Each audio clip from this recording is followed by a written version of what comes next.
blessing of the Torah.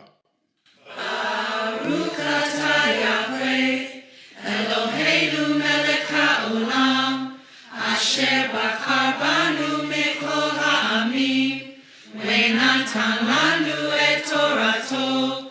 Baruch atah Yahweh, noten haTorah. Amen. Blessed are you, Yahweh, our power, King of the universe, who has chosen us from amongst all people by giving us your Torah. Blessed are you, Yahweh, giver of the Torah. Amen. Shalom, shalom. This is Sibaya, Meek No Milk Ministries, coming with another message. So first, giving all glory, if this is about the name, well, then let's acknowledge him and blow some trumpets, giving all glory and all honor and all praises to Yahweh El Elyon, Yahweh our Father, the most high power in heavens, ruler of the heavens, the universes, and the earth, beyond the heavens. We know that he cannot be contained in your box. But nevertheless, if he wants to be in our presence, he can put himself in the box the way he did in the Ark of the Covenant. Yes, the mercy seat. That was a box, y'all. That's right. He can also put his presence in a tent. He can put his presence in a cloud. And more so than putting him in the box, he can be inside of us. And so, giving all praises to him, and giving all praises to Yahushua, his son, our high priest, after the order of Melchizedek, the king of righteousness forever and ever, sitting at the right hand of Yahweh, that is, with him, and sitting at the holies of holies, giving a daily sacrifice for us as we give our daily sacrifice towards him. And to the Malik Yahweh, translated as the angel of Yahweh, also known as the Holy Spirit, the Ruach HaKodosh. Holy, holy, holy to the three of them, Achad, for Yahweh is a unity. Hallelujah. The origins of W. Now, every time I go into explaining Hebrew, then what comes up is the argument about, I did intensive study on the origins of the W. Automatically be off because they speaking to me in English, right? And they all do the backless reasoning. And I'm gonna show you, they got it from the white people, right? But the white people didn't spread it to us. They got YAHU and these other people to spread it to us. So I'm gonna use YAHU's teachings because he's the one that everybody's following, mimic after. The origins of W, I'm gonna show you how stupid this is, and I'm gonna show you how he is very intelligent to lie to you about what he's reading right in front of your face, knowing that some of us are not that smart. We don't use big words. And excuse me, we just don't, listen, it is what it is. We're not educated, right? The origins of W. This is YAHU's video. I reserve all rights for critique and criticism, all right? Fair use. Origins of the W, right? I'm going to play it and I'm going to stop it. And if anyone got a comment, right? But try not to read the side yet. Okay, here we go. In fact, wait a minute. Why is it not playing? Let me say this up front, please. We use the ones that use the 4 Hebrew letters. Okay, I am in agreement with my brothers. I don't, if someone says Yahweh, I'm not going to shoot them down because they say Yahweh. I'm not going to shoot them down because they say YAHUAH or YAHUAH or anything. That's not what I'm after, because what they're doing is saying I'm still basing off of the same 4 Hebrew letters you say it, but we think it's this sound and not the way you're saying it, sound-wise. But if we were to go back, we both will agree that those 4 Hebrew letters are what we both are using.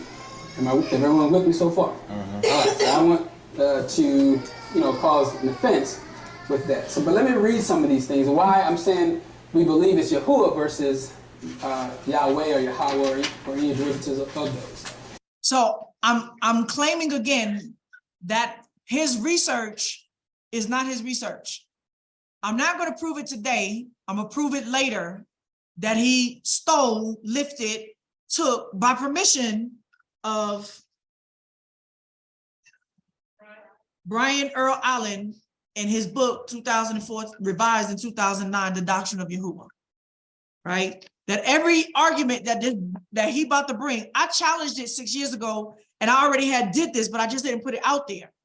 But I saw now that where he got the argument from, and the people that's challenging Earl has the same argument that I got. Okay, so it's interesting because I didn't even bring that guy out, huh? Did he say the 4 letters are useless? No, he's saying we use the 4 letters, that he's not like the YAHUAH of people that's denying YAHWeh, right? So he's trying to say we can unify, right? This is his first disclaimer. He don't want to start contention. He's not trying to shoot you down for saying Yahweh or Yahweh, but he wants to present why he thinks it's Yahuwah, okay? All right. All right, we're moving slow. Whoops. This here, when you read this here, it tells you here, it says the Germanic YAHUAH phenomenon is therefore written as a V, 2 V's, okay, or U, okay? U and V becoming distinct only by early modern periods. Okay, by the 7th and 8th century, by the earliest writers of the Old English and the Old High German Gothic, by contrast, simply use a letter based on the Greek, and we're going to talk about this letter in a minute. Let me write it down. Okay, working your brother, going back and forth. Oh, nah, why would you be doing that? Oh, okay. All right. So basically, what they're saying, the Old English and the Germans did certain, not the Old English, but the Germans did this here. I'm going to show you something. All right, so basically what they're saying is this and these are all the same, okay?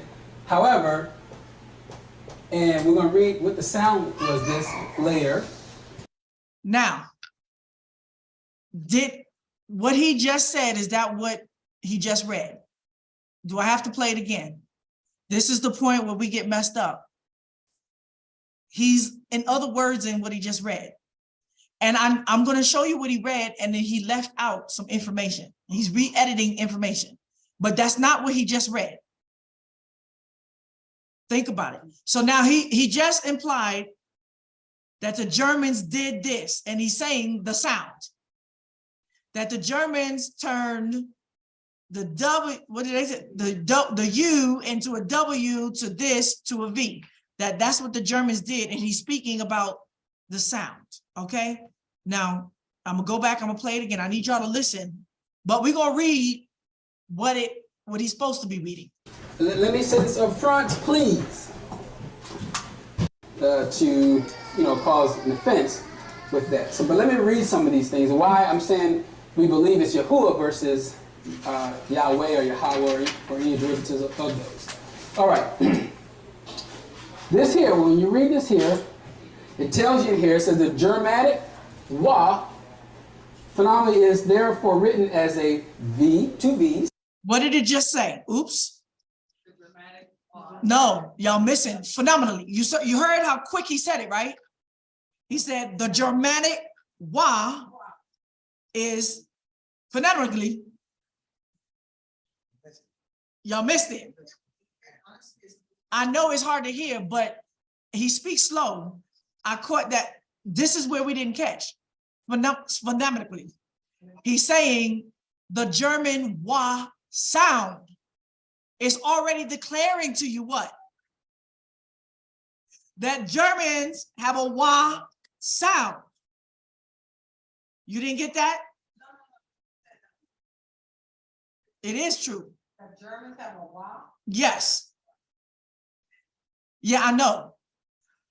I'm gonna show you the lie, even in history, that this lie about the V and the W and the U, what happened? It happened in Latin, and it happened. I'm gonna let y'all hear some scholars about the German or Latin languages, right? And how we come to believe that because English turned things from the V back to the W, and then we created a U sound, a U and a W outside of the Y, and the V, that it's all messed up, right?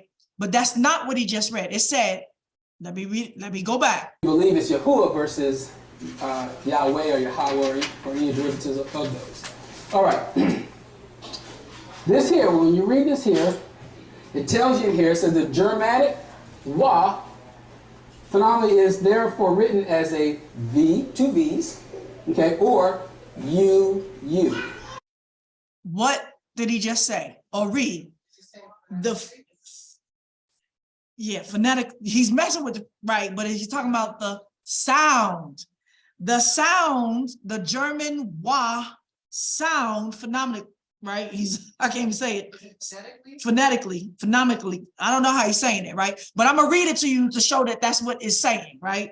Because I can't read this. Phenomenally. Which is sound. That's it, phenomenally. Right? So I want y'all to recognize I'm gonna put it up here. Orthography, or I can't even say it. Orthography, which means writing, and I can't even say it.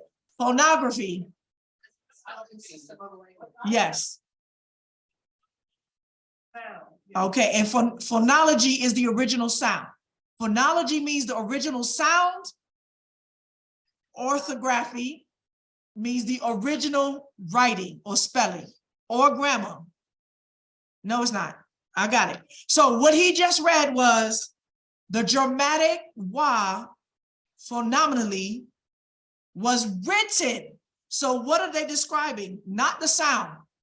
They did not say that they created the W, but he's going to imply that the Germans created the W sound. That's not what he just read. It's saying the sound in the German YAH was written like this. Okay, U and V becoming distinct only by U. Okay, therefore written as a V, two V's. So it's saying the W sound in German was written as two V's. I want y'all to learn Volkswagen. That's the whole history right there. Volkswagen. Volkswagen, right? Okay, or U. Okay, U and V becoming distinct only by early modern periods. Okay, by the 7th and 8th century. So what he's saying, that the W sound was written as either two V's or two U's, but the sound was W, YAH. And it only became distinct from the V and the W in later times, right? So by the earliest writers of the Old English and the Old High German Gothic, by contrast, simply use a letter based on the Greek, and we're going to talk about this letter in a minute. Let me write it down. Hope ain't working, your brother, going back and forth from it. Oh, nah, why would you be doing that? Oh, okay. All right. So basically, what they're saying, the Old English and the Germans did certain, not the Old English, but the Germans did this here. I'm going to show you something. All right, so basically what they're saying is this and these are all the same, okay?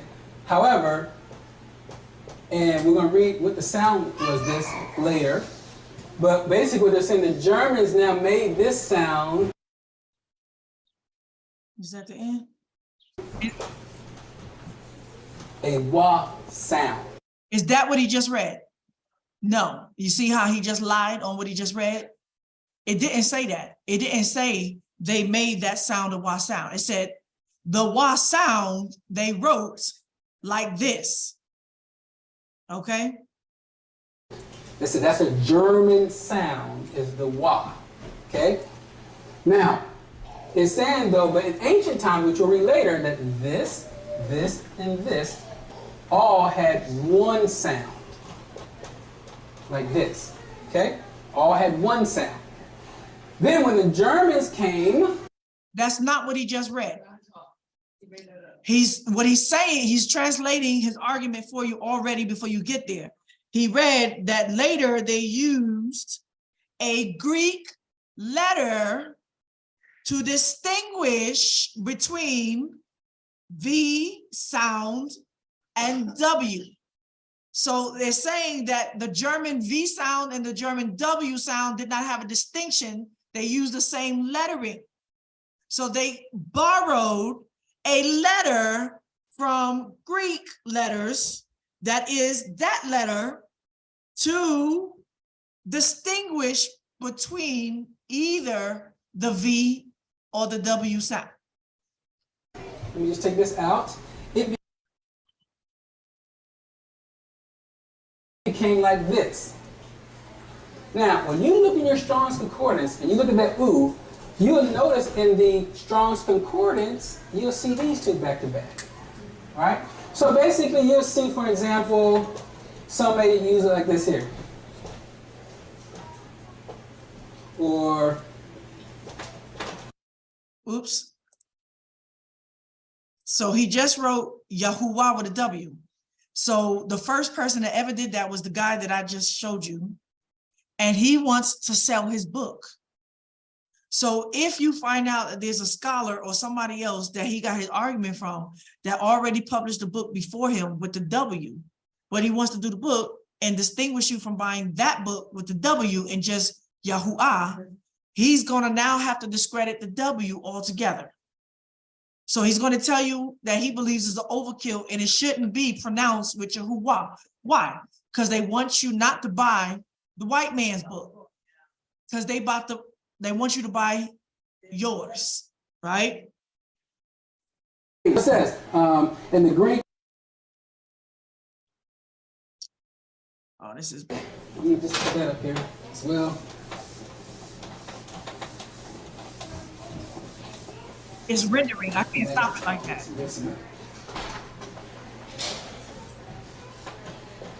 Anyone seen this before? All right. What do they call this in the Greek? Remember? It's like the upsilon or something like that, right? So we'll talk about that in just a minute. All right. But anyway, it says in the Middle German, possible already in the late Old High English, the West German final of the wa became realized as a V. This is why the German wa today represents that sound. There is no ethological distinction between, so they're saying there's no difference between this and this. Okay? It says The writing, in Dutch. He said the writing, not the sound. Because we ain't talking about Dutch. I don't double Dutch. All right, so W is the only English letter name with more than one syllable, except for the occasional usage, though it's somewhat archaic. All right, the letter U ultimately comes from the Shemitic wa, and it's going to say it just like this here. So let me get this out of the way because we're going to come. Okay, so first of all what he just said, he just read that all of that comes from what? The Shemitic wa. How do you disannul the parent?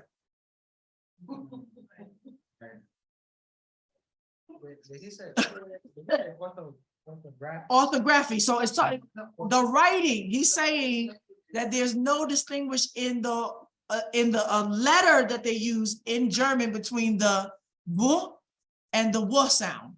So they needed to get another letter that could represent one or the other.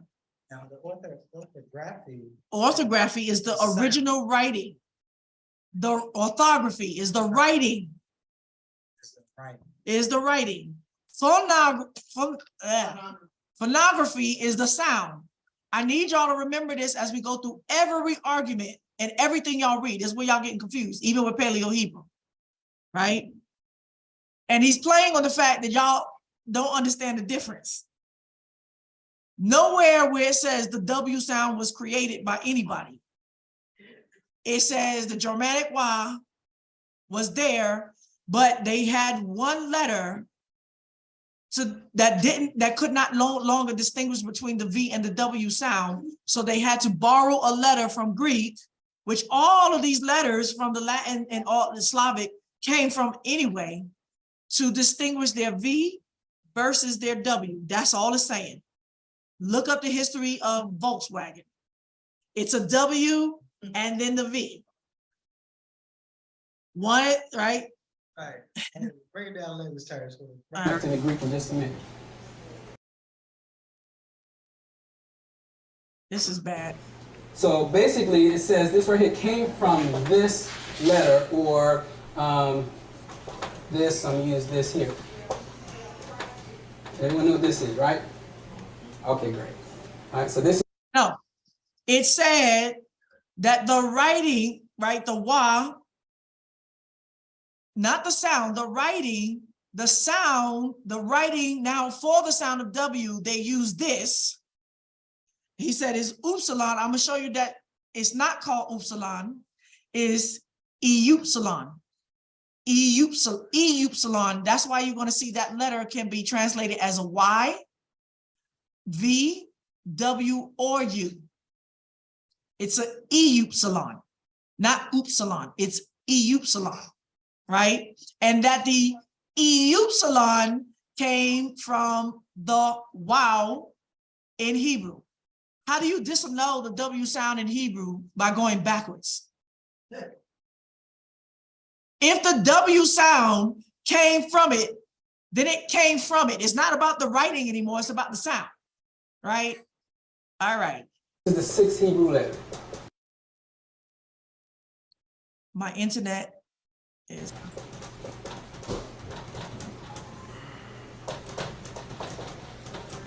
All right, so basically what they're telling you now is that that's where this comes from. So what we're doing. All right, so nothing he said was correct. He played with what he just read, and I'm gonna reread it for you from Wiki. How about that? So we can be clear on what he read versus what he said it said. So I wrote here, the paragraph he just read did not specify the sound, but rather speaking about the text changes in the letter. Right? He is reinterpreting or misinterpreting what it says. The German influence is changing the W sound into a V sound. That's what, right? Okay. Sorry. Let's go to the next. This is Wiki. Right? The origin of W. All right. The sounds YAHU spelled what? With the V, and this letter is Latin B, spelled B, right? Y'all look, y'all think it's a B. This is where you gonna get Spanish vente, vente, vino, right? Y'all gotta understand this, right? The sound was spelled with a V and or the B. Because we're going to see this when it comes down to people trying to, from the ancient times, rescribing Yahweh's name, how they heard it in Latin, right? Of classical Latin developed into a bilabial fricative, this sound, B, between fricative, thank you. Would you like, she's an English teacher, would you like to help us? Right, between vowels in early medieval Latin. Anybody want to know what fricative means? Look it up. I forgot. I believe that it's it was split apart, right? As a fraction, that it became 2 or more sounds, depending on where you place it. Hold on. Fricative. Denoting a type of consonant made by the friction of breath in a narrowing opening, producing a turbulent airflow. Okay, can you come over here? Dialect, basically of the consonant, right? Of the consonant. In early medieval Latin. Therefore, V, the writing, no longer adequately represented the labial velar approximate sound W of Germanic phonology.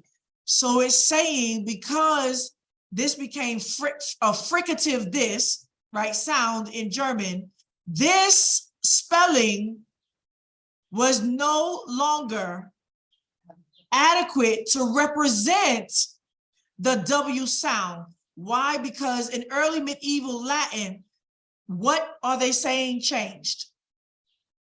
The W sound started sounding like a W, Walter, Volkswagen. That's the fricative sound. And so now they had to make a distinguish between their clear W's. That's what they're saying here. The W is actually saying that the V sound was interjected into German. It's not original. It's saying that because in early medieval, right, this sound for W or this one became fricative, meaning something split off in the accent of the W and the V, like in V, no longer adequately represented the labial velar approximate sound, wa, of dramatic phonology, the sound of wa, because this and this now represented more than one sound. They're not saying that they created the W. They're saying something else was created in their language using the same lettering, and they had to take another lettering to distinguish the difference. I'm going to show you some proof and educate us, right? The Germanic W phoneme sound was therefore written now as a what? Double V. That's what he was trying to read, but he's lying. That's what he lied about.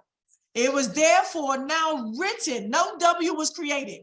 Now it was written no longer as one V, but as double V's or W. Did he read? It sounded like the same thing, right? But something was missing.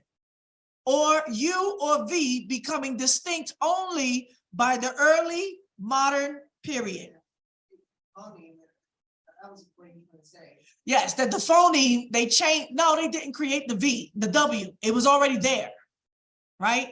By the 7th or 8th century, the earliest writers of Old English and Old High German, Gothic, now Latin-based, by contrast, simply used, not Latin-based, by contrast, simply used a letter based on the Greek Y. That's what he was just reading, but this man lied in the script. Either he rewrote the man's script, or the other man that he's taken lied in the script. Either way, this is what he should have been reading, right? So now, in Old High German, Gothic, not Latin-based, by contrast, meaning it's not about what the Latin sound is, they just borrowed it, the letter based on the Greek Eupsilon for the same sound. It's not Latin-based. That's what they're telling you. It's not the oo sound. It's the w sound. They only use the lettering, right? The diagraph, W, meaning the writing, or VV or UU, was also used in medieval Latin to represent Germanic names. So it crossed over to represent W sounds, including Gothic ones like Wamba. Now, if I said that, y'all be like, that's African. That's African. That's a German name. What's your name? Wamba. It can't be Hebrew. That's African. Wakanda. Don't tell me nobody know Wakanda if ain't no W. Get out of here. Right? It is from this W diagram, meaning the writing, right, that the modern name W derives. The diagraph was commonly used in the spelling of Old High German, but only sporadically in Old English, where the W sound, the sound wa, was usually represented by the runic win.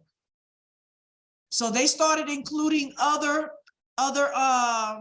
letters to distinguish the sounds. In early medieval English, following the 11th century, Norman conquest, W gained popularity, and by 1300 it had taken this letter's place in common use. They're not talking about the sound. They're just talking about the letters that represented the sound in their language, right? Are we clear? Oh, there's so much more scholarship. I want to teach you about the origins of W. Now, with all of that confusion, guess what? That ain't got nothing to do with Hebrew. Hebrew is one letter. The letter is Wah, and the Wah also makes the U or the O sound. Now, because of the Germanic influence and the European influence, they try to say it makes the V sound. Why? Because they did it on purpose? No, Germans and Slavic people came and learned Hebrew, and they have a hard time distinguishing W. That's it. It's just their dialect. Because of the fricative, the freaking fricative, Bilabial fricative, bilabial fricative, AKA dialect. AKA dialect. It's just dialect. And so if any German person was to come here and you be like, what? They're going to say, what? What? If they was to say water, they're going to say Volta. Volta. Example. Okay? Are we clear? It's just dialect. All right. Again, to reiterate, Hebrew is not English. Let me reiterate. Hebrew is not English. Hebrew is not Greek. Hebrew is not Latin. Hebrew is not German. You cannot talk about the Hebrew language going backwards from where these words or sounds derive from and their lettering. Some things may have been borrowed from Hebrew, but they've already determined what was borrowed. Okay? In the Middle High German and possibly already in the late Old High German, the Western Germanic phoneme sound W, wah, became realized as wah. This is why today the German wah represents that sound. So when you see the W, they don't say wah by itself. They say wah, wah, water, water, right? There is no phonological distinction between now in German, wah and va in contemporary German. It was back then. Now it all meshed together into one sound. What came new, the V or the W? The V. I'm going to show you that the same thing happened in Latin, and it happened in Spanish, and it happened in German, and it happened in all the Slavic nations. Somehow the W sound got confused with the V, and it's all a matter of accent, right? Modern German dialects generally have only V or U for Western Germanic W, but or this, I forget what this one is called, this one is also the W sound, is still heard allophonically for what? What does that mean? Allophonically. It's still heard as the W sound, especially in the clusters, what?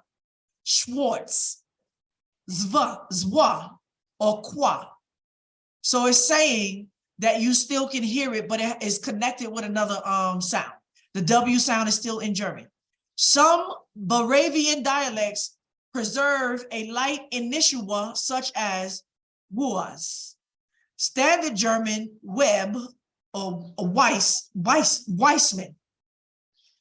I know the classical Latin W is heard in the Southern Germanic greetings service. Hello or goodbye. Goodbye.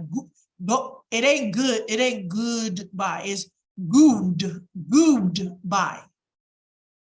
Okay. We clear? He just lied. He just lied in front of your faces. And that's the premise of everything he about to say, right? Okay, let's keep going. Now the origins of UV. He don't know the origins of UV. I'm going to show you the origins of UV. Okay, great. All right, so this is the 6th Hebrew letter.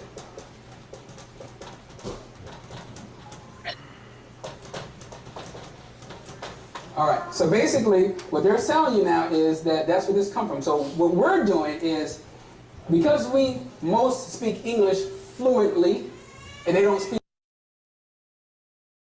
Now watch how he gonna declare. Hebrew fluently, because everyone says, why are you going through all this stuff? What we're doing is we're going to go back step as to how this language came. So we're going back from modern day YAHU sound, back into Greek, back into even the Latin, and back into the Hebrew. That's what we're going. We're going backwards. That's okay, great. Does that make any sense? This is the 6th Hebrew letter. He said, I'm gonna screw you from behind. Right. Right. Well, that's exactly. I could say much more, but I'm gonna keep it clean. That's what he just said. That don't make no sense. You cannot determine the original Hebrew sounds by going backwards from where they got it from the Hebrew from. Other regions that don't have nothing to do with. Nope. Not at all. Yep. It's absolutely stupidity. Our people are falling for it. Okay. I'm sorry. Back into even the Latin and back into the Hebrew. That's what we're going. We're going backwards. That's why we're going through all of this. Okay? All right, so before I move on, I want you all to see the German influence in the letter in which we talked about the U and the W. So I'm going to keep going to, all right, the U and the V. Okay? But look what it tells you. Give me a picture of where it comes from, right? Everyone see where this is coming from. Look at the Greek, epsilon. See this here? And it'll tell you what this comes from. Now, ultimately, this looks just like what? The Shemitic, or this, they call it Semitic consonant, what? This here. Okay? So, let's just read this really fast. It says, during the late Middle Ages, the two forms of V developed, which were both used for its ancestry, U. And modern V, the pointing from V was written at the beginning of words, while rounded form U was used in the middle or end, regardless of sound. Why would that be important? So basically, that would help you explain the 1611. Okay? If you look at the 1611, you'll see for... What's the 1611? King James Bible. What that got to do with Hebrew? It just explains why you see U for V there, like heaven, upon, or V for you. What's the point? I feel like, like trigger words. Get people to associate on their own. Uh-oh, hold on. That ain't got nothing to do with the YAHU. Even though the initial sounds of this that can transfer into a what sound? Ooh sound comes from YAHU, because in Hebrew, the YAHU can be a what? A W, YAHU. It could be oo, or it could be O. So therefore, if these languages, yes, have a oo sound here or a WA sound here, it's going to tell you that it came from the YAHU. It doesn't say that the YAHU sound is only oo. It's saying that the oo sound came from the YAHU. And it does. That's Hebrew. It's basic Hebrew. That would help you explain the 1611. Okay?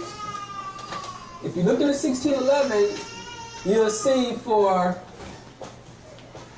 upon, you'll see it this way. And versus heaven, I'm gonna have to inject. you'll see it this way. Does anyone look these names up in the 1611? But what they're saying is this and the U both had the same sound, U. Okay? So that's what they're saying. These two, one just looks hard and one is rounded, but they both have the same sound, U sound, and it's that one right there. Okay? Now, it says the alphabet. Not talking about the sound, it's talking about the writing. Of most modern Roman languages, except for the Northern French, The YAHUAH is used mostly in foreign names and words recently borrowed. This is when the spelling for YAHUAH in a native words and needed for spelling from a native alphabet they use such as the V, U, or OU, so can be used instead. Okay? Now keep in mind this right here, right? Right, let me pause.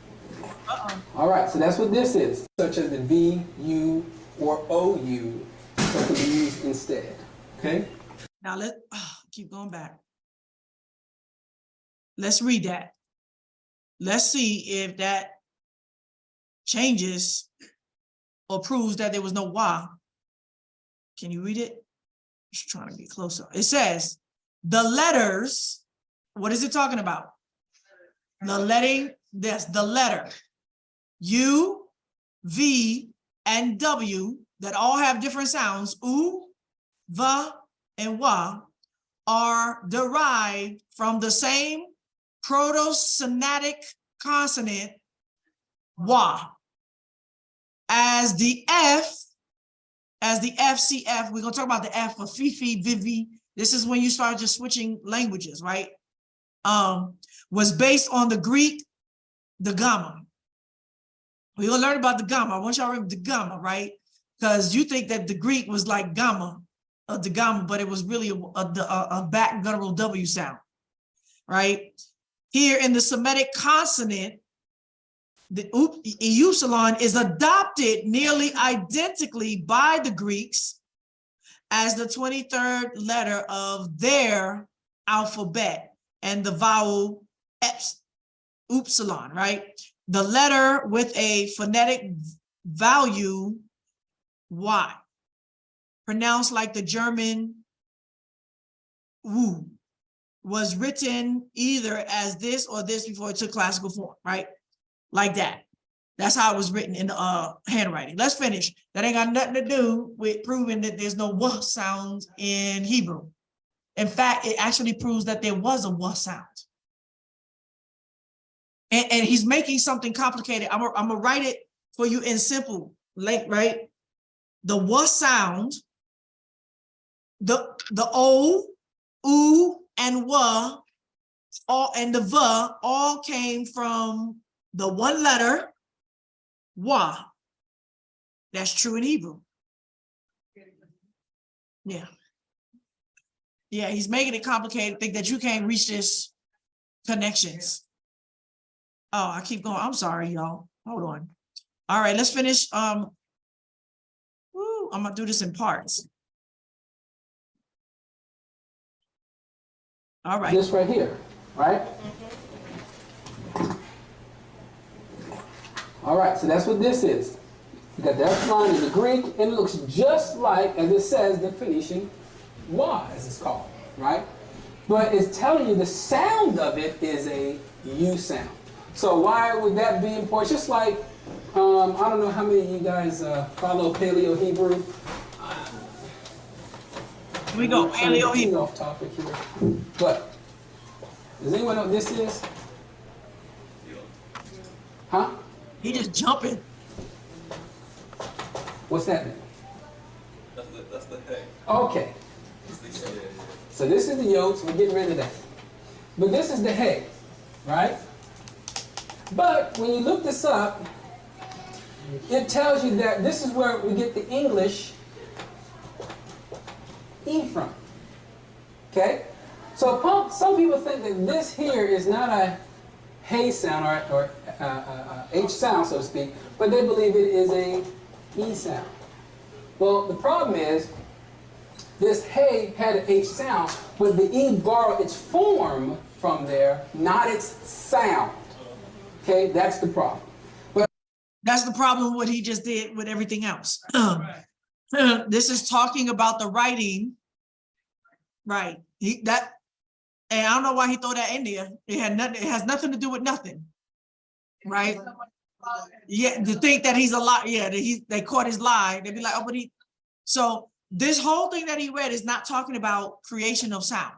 It's talking about the lettering, the changing of lettering to rightfully represent that sound clearly in their language, right? The sound Y is loan words use V, vu, U to represent Y sounds. That's all it's saying, right? Oh, I gotta throw some truths into the lie. Oh, he gotta throw some, oh, okay. All right. So now that has nothing to do with Hebrew. Nothing at all to do with Hebrew, but something is wrong here. Hold on. Okay. Now, because we don't take the time, some of y'all that like my 8 hours, I'm trying to, it's a lot of knowledge here. I'm going to show 2 videos, and if you want to skip the video, or I'll put it in the subscription box because you don't want to look at it now, you can skip to just me talking, or you just want to look at it. So I'm gonna play the 3-minute one, and then I'm gonna play the 13-minute one. And it's about the Latin alphabet, vowel pronunciations, right? So this is somebody, you can see that he's a Latin speaker, and he's trying to correct you, or Americans, or us English speakers, on how we approach the Latin language. And then I'm going to do a longer one, 13 minutes, because this is about getting you educated. All right. That's like the nobody speaks anymore Latin or Spanish. true Latin. True Latin. Yes. Yes.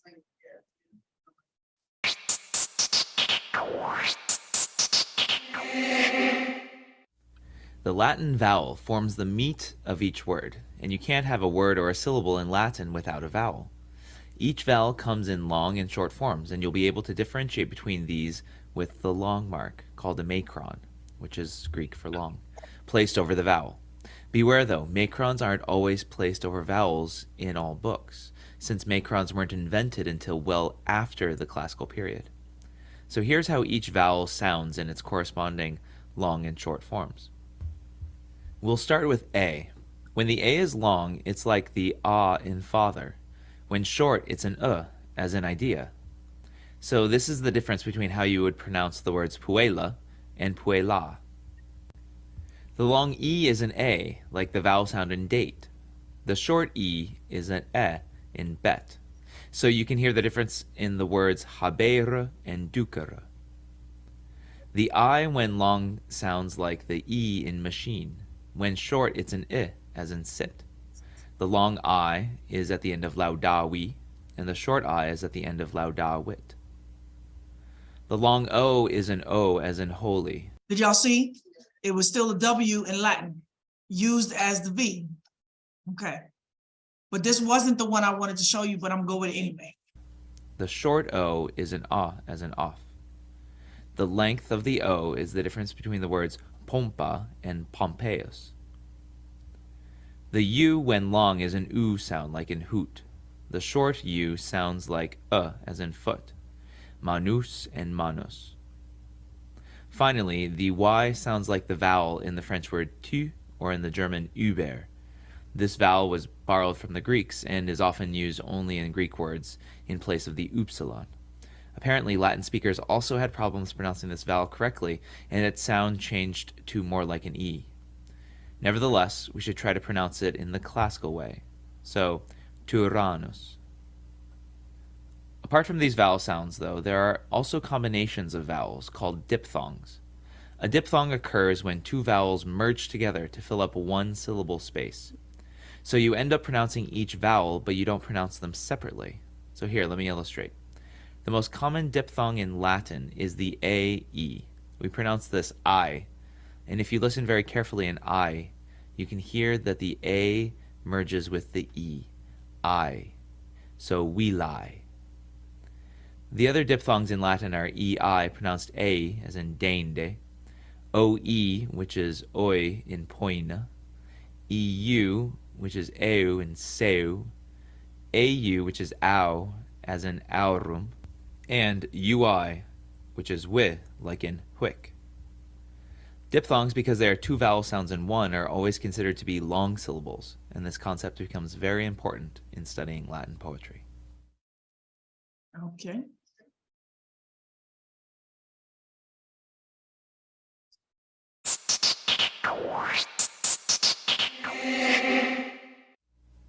The Latin alphabet gave us our English alphabet. So many of the letters in Latin are the same as they are in English, although Latin doesn't have all of the letters that English has. Okay, let's look at the letters themselves and how the Romans would have pronounced them.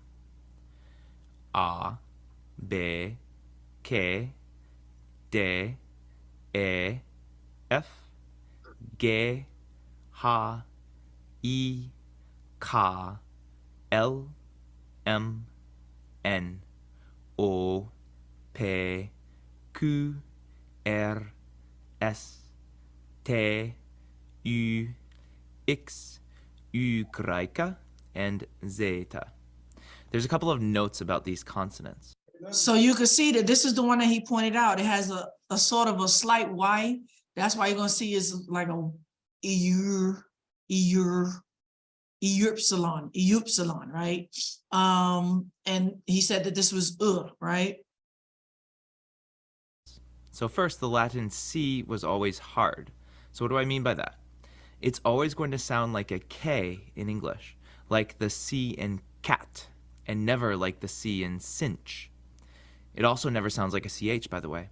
In medieval Latin and church Latin, the C sometimes had a CH sound, ch, but our classical pronunciation always has the C sound like a k.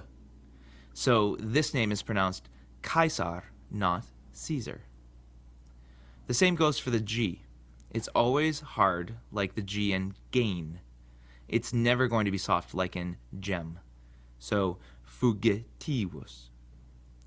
The I can be a vowel or a consonant. The rule is pretty easy. If a word begins with an I and the next letter is a vowel, like in these words, it's actually a consonant and sounds like our Y. So these are pronounced yam, yuno, and yaktatus.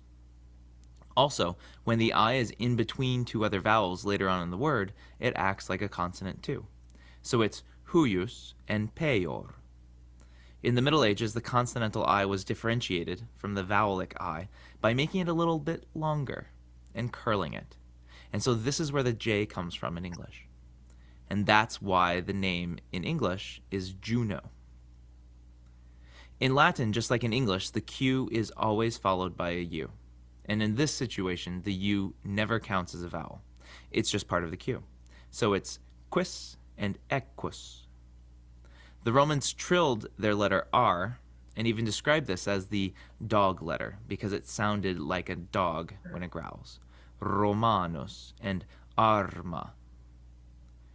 The S is always pronounced like it is in the English sut and never like a Z as it is in rose. So in Latin, si and servus. The T also always sounds like our basic T sound like in time, and never like a sh or a ch, as sometimes happens in English with ratio. In Latin, that word is pronounced ratio. The U is actually like the I in that it is both a consonant and a vowel. The consonantal form of the U is actually a V, and it's traditional for many Latin textbooks to change all consonantal U's into V's, so you might not ever have to worry about this. But every so often you will pick up a Latin text and it will have only U's instead of V's. In this instance, the capital U looks like our English capital V. And that's why on monuments and inscriptions that date back to Roman times, all U's are V's because they're capitalized. It's pretty easy to get used to, though, especially if you've done quite a bit of Latin. The V in Latin is pronounced like a W sound. So Caesar's famous saying isn't veni vidi vici, but veni vidi vici. Thank you. That was my point. That's great. That was the whole point. And there's another scholar that's showing you when this V came in, it's not true. It was the W sound, not V. One more quick note on pronunciation of consonants. Every so often you'll run across a CH, PH, or TH. These are usually from words derived from Greek and represent aspirated consonants. That means we don't pronounce these like we usually do in English, where CH is ch, PH is f, and TH is th. Instead, in Latin, the CH is like a C with a breath of air after it, like the CH in character. So it's charon. The PH is like a P, and the TH is like a T. This rule of pronunciation is probably the most frequently broken rule, excepting the trilling of the R's, which is just damn hard, in Latin classes by students, teachers, and professors alike. The Latin vowel is a different issue, and that's something I address in another video. So I'm gonna try to put all of this down in the description box for you to go back and recheck. But you're gonna see that the things that I pulled out are the masters in the language, as opposed to some English speaker just saying the Greek alphabet like that. Okay.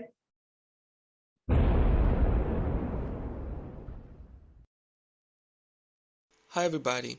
I have seen many videos on YouTube about the Greek alphabet, and everyone's question was, what is the right pronunciation of the letters? First of all, I'd like to tell you that pronunciation doesn't really matter. I mean, it's not so important if you say beta or vita, or if you say gamma or gamma, because when you put the letters in order to make a word, they will sound just fine. What they did was that they replaced the ancient Greek letters with English characters. For example, the letter Y was written Y, so they replaced the first E with U because it was looking pretty much the same, and they haven't thought of the pronunciation, which is a little bit different. In this video you will see what is the right pronunciation of the letters. On the left you'll be seeing the letters in both forms, and on the right the spelling in Greek and the pronunciation in English. First letter is alpha. Alpha. Alpha. Next is vita.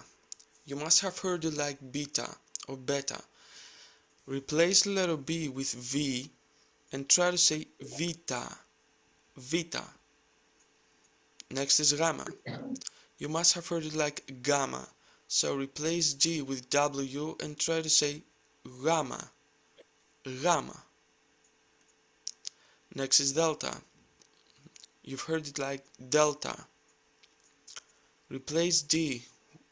Did you see how they're saying vita, but it actually is the W sound as well? And this one as gamma, you see it has the Y also too. And when he was writing his thing, I saw something written in with the hand, and you could easily mistake this one with upsilon as well. Wama. Gamma. Gamma. Next is delta. You've heard it like delta. Replace D with TH and say delta. Delta. Next is epsilon. Epsilon. Epsilon. Next is zeta. Zeta. Next is eta. Eta. Next is theta. Theta. Theta. Next is iota. You're hearing it like iota. Try to replace I with Y and try to say iota. Iota. Next is kappa. Kappa. Next is lambda. You must have heard it like lambda, so replace D with TH and say lambda. Lambda. Next is me. You must have heard it like mu or mu. It's not a cow, it's a letter. It's me. Me. Next is ni. Ni. Next is xi. Xi. Next is omicron. Omicron. Omicron. Next is P. P. Next is rho. Rho. Next is sigma. You must have heard it like sigma. So replace G with W and try to say sigma. Sigma. Next is tough. Tough. Sounds exactly like the English word tough. Tough. Next is ypsilon. You heard it like upsilon. Replace U with E and say ypsilon. Ypsilon. Next is Fi. Fi. Next is He. He. Next is Psi. Psi. And the last one is Omega. You must have heard it like Omega or Omega. So replace G with W and try to say Omega. Omega. So whenever you hear the letter G, replace it with W. For example, if you take the word Gamao, which means I fuck, you would probably pronounce it like Gamao. But if you replace G with W, it sounds like Gamao, which is closer to the Greek pronunciation. By the way, the word Gamao, it's not actually a bad word. It comes from the ancient Greek word Gameo, which means I get married. But in modern Greek it is used as a swear. Anyway, I hope that video helped. If you have any questions, comment below, and if there's anything more you'd like to see or learn about the Greek language or Greece, let me know. Feel free to subscribe if you like, and thank you very much for watching. So you can see the problem with translating people's dialects, right? And then from English speakers that got the worst, the worst of it all coming back, and trying to explain this from their English. So this dude is a linguistic professional. With every other video, forget it, because they actually disannul each other in 1 or 2 points.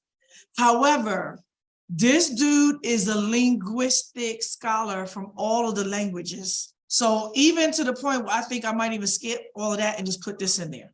So it's 22 minutes. Y'all ain't got nowhere to go, right?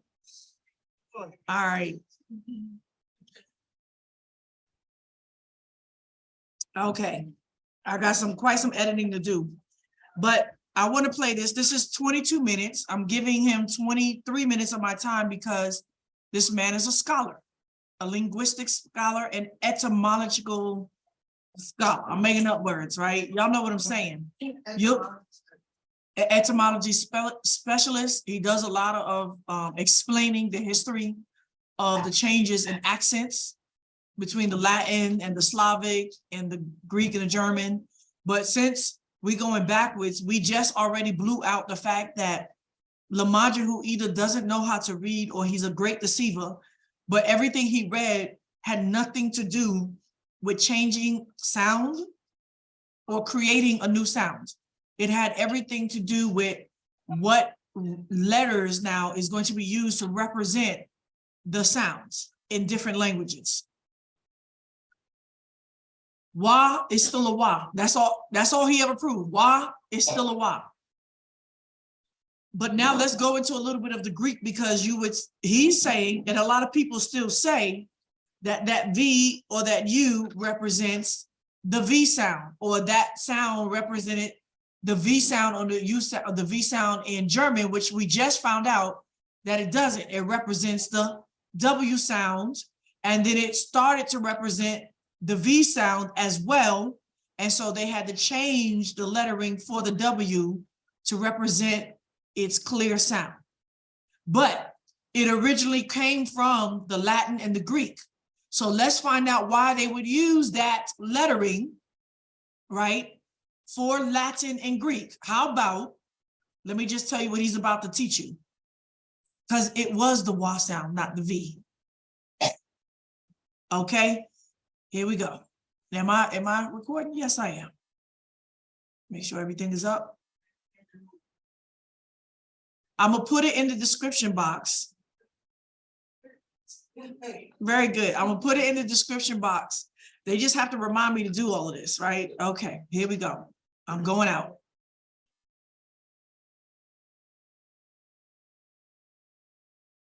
How is letter V pronounced in Latin? I'm going to tell you about that today. My name is Luke, and this is Polymathy. Now, there are different standards of pronunciation for Latin, and one with which a lot of people are familiar is the ecclesiastical or scholastic Italian pronunciation of Latin, the traditional pronunciation of Latin in Italy for many hundreds of years. And I've talked about in this video the origins of the ecclesiastical pronunciation, why indeed it's not actually a good representation of the pronunciation of ancient Latin, but I want to affirm is an outstanding convention, and that any of you out there who enjoy using the ecclesiastical pronunciation convention of Latin should continue to feel free to do so. But when it comes to ancient Latin, many people are interested in the classical pronunciation of Latin. Classical Latin is a literary period from about 100 BC to 200 AD. And that 300-year period, those 3 centuries, make up what we consider to be classical Latin literature. And that's when great authors like Tacitus, Suetonius, Cicero, Apuleius, and Caesar all were living and writing. And so often when we speak Latin today, we're very interested in imitating the pronunciation from that time period. And you may know that the restored classical pronunciation of Latin designates that the letter V ought to be pronounced just as the letter W in English. Well, how accurate is that? Does that pronunciation represent all speakers in that time period? Well, let's find out. Practically speaking, the short answer to this question, should it in fact be a W sound, is yes. And the way we know that is that we even have a word in modern English that is from Latin which still has that sound. Wine. Wine comes into English from older forms of English and Germanic languages, such as Gothic, which borrowed the Latin word vinum, which means wine. Modern German, of course, has the word Wein. Interestingly, modern German demonstrates a similar change of W to V, just as many Romance languages do, although English, by exception, doesn't have that change. And yet, very curiously, both German and English had the same vowel change of a long E into I in this word, wine, vine, both from Latin, vinum. That said, there are many speakers of Romance languages who, when they interact with reciting or speaking Latin, they don't necessarily believe fully that the sound of the V in Latin could have been a W sound, a W sound as in English, because it seems so foreign to them. It seems so much like English. Why wouldn't it be a V, like French or Portuguese or Italian? Can't forget Romanian. Spanish, of course, somewhat different from Portuguese, French, Italian, and Romanian, has a merger of the letter B and the letter V, such that the letter B and the letter V in most varieties of Spanish actually are just one letter. They look different for etymological reasons, or for spelling convention reasons only. But they do have 2 allophonic sounds. An allophone is a different sound a letter or a phoneme might make in a different environment. When the letter B or the letter V starts a phrase, that is, after a pause in Spanish, it's a B sound. But when it's between vowels, it will become a voiced bilabial approximate, that is a v sound, v. And also sometimes it can be realized more like a bilabial fricative, v. One example could be the word for 20 in Spanish, which is 20. But if we say 220, we put that letter V between vowels. And now it's a 20. And like I mentioned, the letter V and the letter B represent the exact same sound. So that buena just means good, and that starts with a B. But if I say la buena casa, then that B becomes the voiced bilabial approximate or fricative sound. But that being said, not a single Romance language has the W sound of English, right? Actually, I can tell you 2 Romance languages that do have the W sound. First, Corsican. The Corsican language is closely related to other dialects or languages of Italy. Corsican has a fascinating phonology, especially when it comes to the letter B and the letter V. These behave very similarly to how they do in Spanish. That is, if a letter B or a letter V starts an utterance, starts a phrase, then it will have that B sound. But when it's between vowels, intervocalically, either internal to a word or between vowels within the phrase, that letter B or letter V will sound exactly like English W. For example, Un saludo che la giuistan troppo. la juistu. So some sort of vowel, a vistu, instead of bistu. This is very much like Spanish, where visto would be sounded like that, after a pause, but with he visto, it becomes a bilabial fricative or some kind of bilabial approximate sound. In Corsican, however, that exact same bilabial fricative or voiced bilabial approximate sound of Spanish instead is actually the voiced bilabial velar approximate, which is the English W sound. E voi? In this example, which means and you, we hear e boy. And I'm sure you would say, but Luke, you just said that in Corsican, the letter V between vowels should be a W. Well, here what we have is the phenomenon of raddoppiamento fonosintattico, about which my friend and colleague Davide Gemello has spoken about extensively and wonderfully on his channel Podcast Italiano. In this environment, the initial letter V sound is here geminated. And if it's geminated, that means there's two of the sound. So it's not between vowels because there's two of them. So that makes it ebboi instead of evoi or something. But not just Corsican. On the peninsula of Italy, we can also find another Romance language, which uses a W sound in even more positions. And that language is Montellese, which is found in Campania. Let's listen to some words from Montellese. 9. Quindi, verde, giovane, vivo, vacca, uovo, vino, bestia, buono. So unlike Corsican and Spanish, the letter B and the letter V, inherited from Latin, have not completely merged to be two letters for the same phoneme with allophonic variation. Instead, we see that the Latin V is consistently the English W sound at beginning of words, like the word for green, verde, as well as intervocalically, like nove. And remember how wine is how we pronounce it in English, of course, with that W sound, vino, in Montellese. Very, very similar to what the ancient Latin sound must also have been. But similar to Corsican and Spanish, Montellese also demonstrates that the letter B, when between vowels or in the middle of the word somewhere, it can change into the exact same sound as the V, even when it's initial. That is a W sound. Interestingly, the diphthongization of short O into wo, which we see from the vulgar Latin ovum. It was ovum, a long O, in the standard form of urban Roman Latin, which we associate with classical Latin. But in a different variety of Latin, which became Italian, we see that there was a short O, which is why it's wo in the beginning of that word, hence uovo in Montellese, uovo. So the sound of wa, which only occurs normally in the diphthong Italian wo, such as uovo, uomo in standard Italian, it's still there, and it's essentially the exact same sound as we have with the letter V that's between vowels in Montellese. So Montellese still has a contrast between the letter V and the letter B, although sometimes they merge intervocalically to become the same sound. Does this demonstrate the sound of an earlier form of Romance, an earlier form or even a later form perhaps of Latin?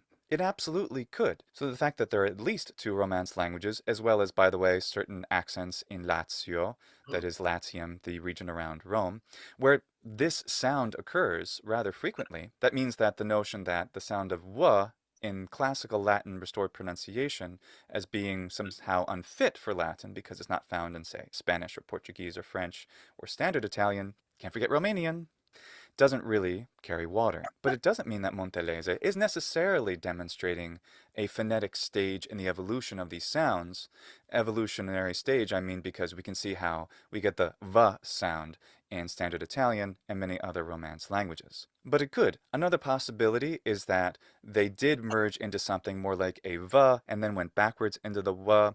I don't think that's necessarily very likely, but I'm definitely not going to say that the exact sounds we hear in Montellese are a perfect representation of the general ancient voice of Latin. And as for that ancient voice, we have Roman grammarians who extensively talk about, during the classical period, the fact that the sound of the consonant U letter, which we represent standard as V, is simply the consonant version of the U, that it makes a W sound. And we can see this morphologically. The word wine, vinum in Latin, is cognate with Greek, uinos. And uinos used to have a digamma in front of it. That is to say, it started in a more archaic version of the language with a W sound.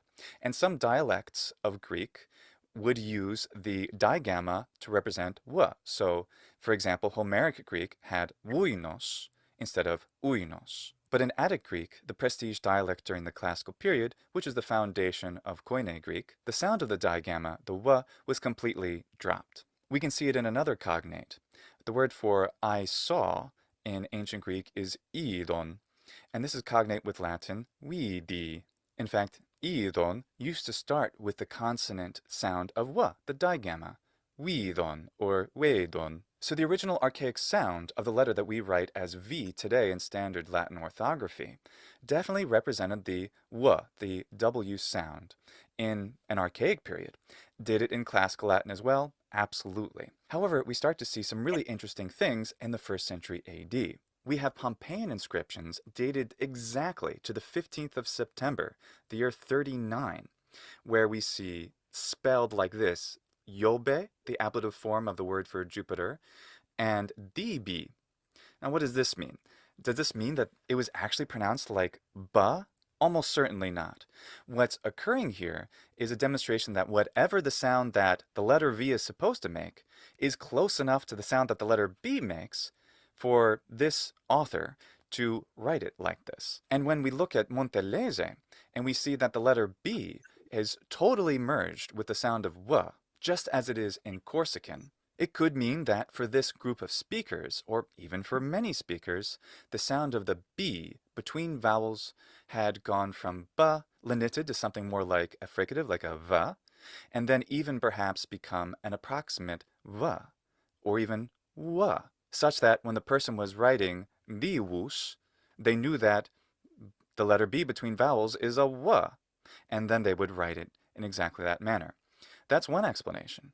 Another explanation is that the sound of W was getting some kind of fricative pronunciation, that it was becoming the bilabial fricative V, allowing the merger to take place. And we see more and more examples of this, starting from the 1st century AD, and then the wonderful grammarian Velleius Longus, who may have even called himself Velleius, he talks about in the 2nd century AD, that is the final century of what we consider to be classical Latin literature, he talks about there being a degree of aspiration in the pronunciation of the letter V.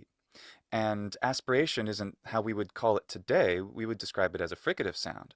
But this seems to suggest that he's recommending V or something like that instead of merely W. And then we have late Latin grammarians that say using the W sound for the letter V is a barbarism characteristic of Greek speakers. Now, Greek also had the change of the letter beta into, in modern Greek, it's pronounced vita.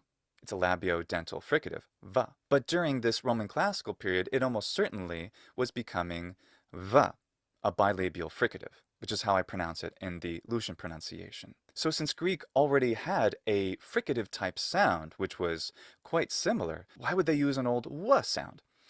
Well, I have an idea about that, which I haven't fully researched, but I'm a big fan of the author Apuleius, and he wrote the oldest complete surviving novel called Metamorphoses, or The Golden Ass.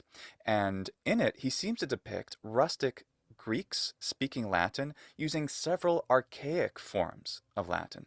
Now, there's many reasons the author could have chosen to do this, but one theory I have is that since Greek was assimilated into the Roman Republic before the classical period, there would be likely several more archaic features in the language. That is, they would have absorbed certain expressions, idioms, and even pronunciations, which could have even lasted hundreds of years, that would simply change and go away in Italy and other parts of the Roman Empire.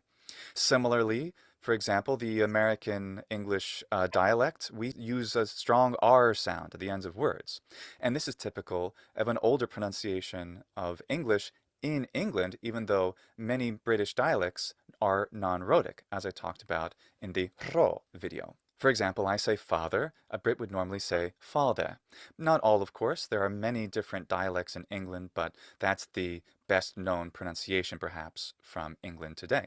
So I can't prove that about the Greek doing a w instead of a v or a v or some other sound as being necessarily evidence of that kind of archaism, but I see tantalizing pieces of evidence which might warrant further research. Really fascinating to me is that ancient Greek was changing the sound of its letter beta, eventually into modern vita, with this transitional sound of a v, a bilabial fricative almost certainly, at the exact same time something like that was happening in Latin. So which came first? Could it have been some kind of a Sprachbund, a bound language area where it started in one language first and then was passed to the other? Did it start first in Greek and then influence Latin, or vice versa? For example, the sound of the R in French and German is a R or a R sound. And this sound is somewhat unusual because so many other languages usually have a trilled R sound. So where did this come from? Well, there are two theories. One theory is that it actually started in the erudite form of French in the 17th century, and then was adopted by influence, merely by contact, into German, Danish, and even Portuguese. Another theory is, in fact, it started in some dialect of German and then was passed on to French and other languages. But both theories do have the idea that a certain sound started in a language group and then was transferred to a rather different language group, Germanic and Romance, respectively. And this could easily have happened between two somewhat closely related, but definitely not the same language, which are Greek and Latin, simply because of the constant contact in the Mediterranean of Greek and Latin speakers. Or maybe they just coincidentally developed at the exact same time, which was the 1st century AD, for both languages changing their sound of b. So this means that the normal pronunciation in the restored version of classical Latin, which we do as w, like vinum, is absolutely legitimate, even to a later period.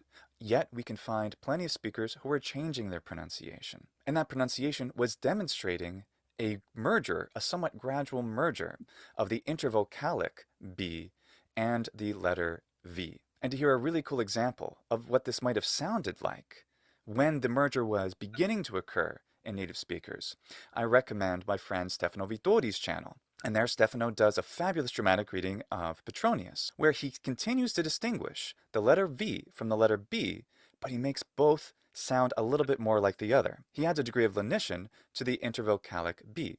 So habere, to have, classical Latin pronunciation standard.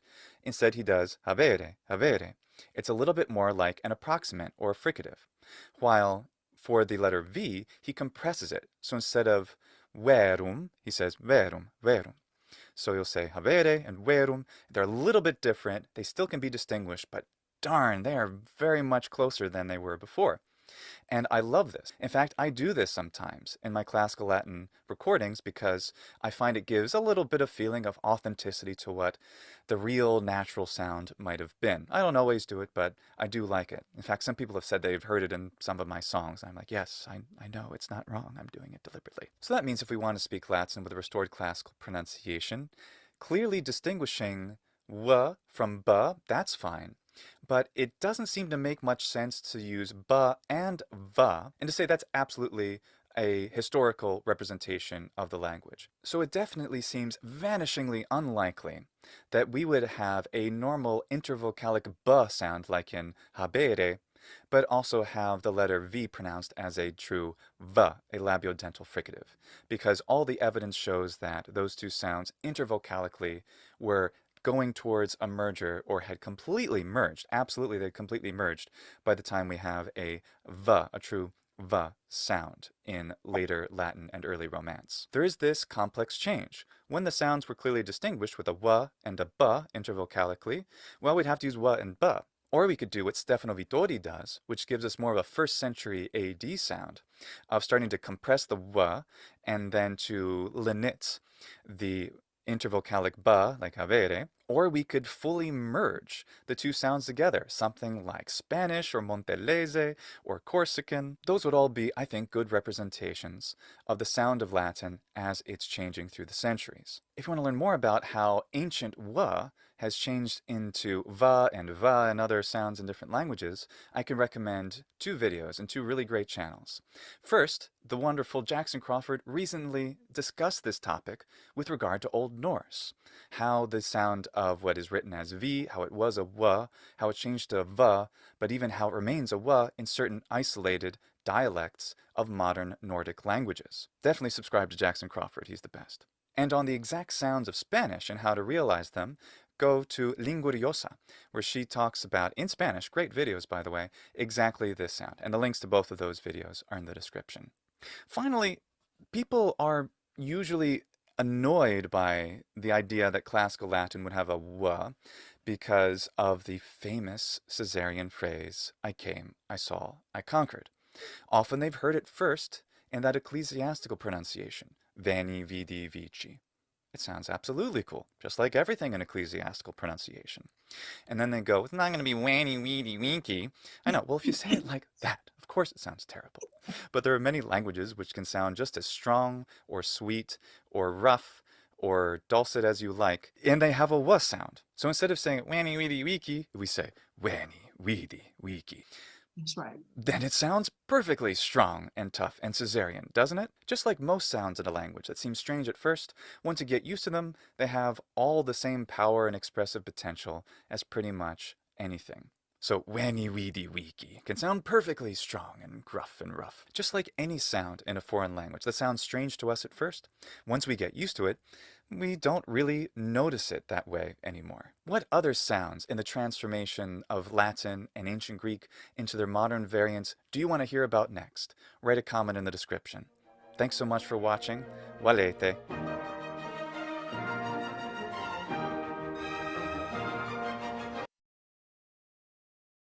So I'm back. That took a lot of my time, but I think it was worth it because I believe y'all can understand. And go check out that other video. I did check out that other video where the guy is talking about the fact that the whole Germanic, the language, took that same change, that it was W, and they began to do the bilabial frictive allophonic W and start to make it a WV, a WB, that something influenced that in all of these languages, but the W was there, right? And I think we proved that by that, and you can't dispute that. Right? This is a linguistic, whatever he is. Okay. So enough of him. This is the problem with listening to false scholars. At this point, he has a Hebrew. I mean, he has a Hebrew academy now. I know he's been trying to learn Hebrew and stuff like that. But at this point, he doesn't know Hebrew. He's just reading Hebrew grammar. Right? So we're gonna move on from that. I think I just proved that everything he said was a lie, right? Okay, and I showed you where whoever he's reading, if he wrote it or if he took it from this other guy, that they excluded what actually he said. You can see the same sort of sentence, but some pieces missing. This is the deception, and I wish our people would learn to study or to fact check people, all right? Hallelujah, let's move it on. Okay, great. Oops, moving on. So if you could take down the pen, I already showed you, right, about the beta, that they pronounced it with the V, but it actually was not a V sound. It was a W sound. And what he's saying is that through time, the W sound, even in the Germanic languages, but he's proving the Latin languages, became a bilabial fricative, where the W began to transform into a WV or a BV or a WB. And we can hear this, right? I can, even in certain people that speak Spanish, like bueno, right? But I'll be like, bueno, right? Como te llama, right? Como te llama? I don't know, Jose. But nevertheless, he proved what he proved. Now, even if all what he said wasn't true, even if it wasn't no W in the language, what that got to do with Hebrew? Nothing, right? So the B, he already showed that it was a W. I want you to remember this because you're going to see some of the ancient scholars use this to represent Yahweh's name. Not upsilon, the beta. Yes, not upsilon, right? Then they'll have the gamma in the English you see the Y there, right? But he showed you this, but I saw this, right? Yes, and remember I told you, I said, wait a minute, they're playing with the word, because I see something written in there. And I said, that's not Upsilon, that's this one, which is not gamma, but he showed you it's guama, guama, Yeah, and guama. It's a W from the back. And that's what I saw, right? Nevertheless, they keep saying this is iota, and it's iota. Why? Iota, iota. And the upsilon, he's showing you that it was not upsilon, it was eupsilon, eupsilon, right? And this is why you're going to see this take on a Y. And how did it get from a Y, from a W to a Y? Because it was an eupsilon, right? And then this omega also can be used as the W sound too in words, right? Harder to say, right? But we don't speak that. I speak Hebrew, all right? And so here it is again, once again, maybe this will seem better for you to see, right? You see here that it's a U and a Y. How is it a U and a Y? Because it's a eupsilon. All right. And then we have the Latin. These are the writings right here. Right here, which is different, a little bit different, not exactly the same, right? But you see, now this one is a what? A U and a W. Right? A U and a W. Then you're going to see F also become the V, the VV, right? Once they got the fricative V, now, right? Because we learned now that Vivian, that the Egyptians can't say Vivian, so now it's Fifian, Fifian, right? Now let's just read Wa. Forget what he's saying. Wa. The letter Y, not U, not W, not UA, the Wa. It didn't say W, it says the letter Wa. From Wikipedia, from Encyclopedia, jump to navigation, jump to search. This article is about the Semitic letter, not Greek, not German, not English, not Latin. Wa. For other uses, see Wa, disambiguation. Wa, also put as Va, but we know it's not Va. That is the Germanic influence of dialect, right?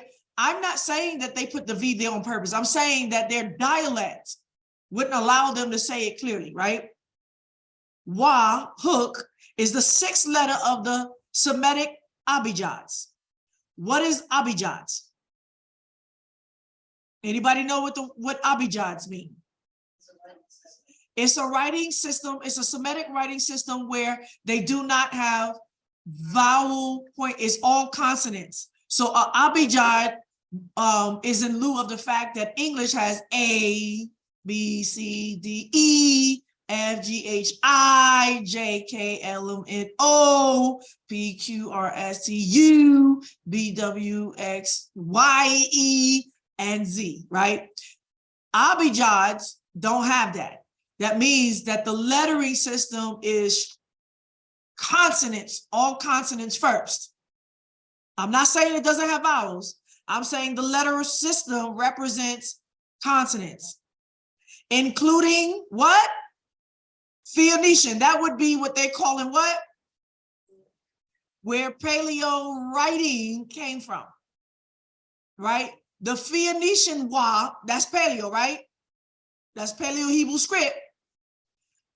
Wa, Aramaic Wa, that's the Aramaic Wa, and the Hebrew Wa, Syriac Wa, and the Arabic Wa.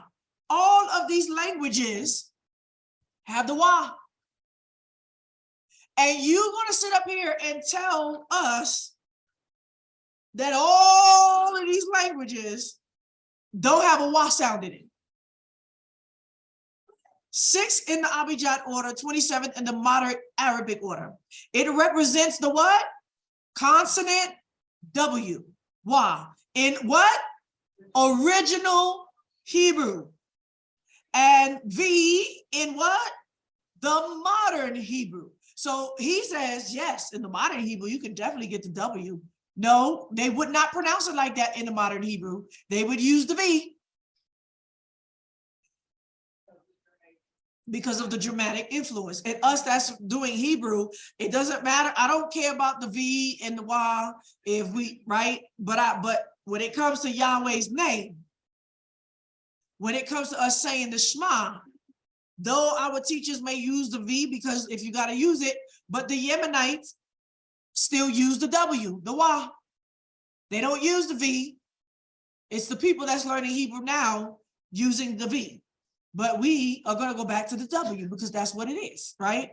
But when it comes to somebody's name, you don't do that. If there is a dot in front or above the Y, it represents what?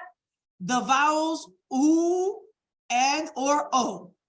It is the origin of Greek what? The gamma. The wama. So why is this important? Because I just showed you that all of these have a W sound in it.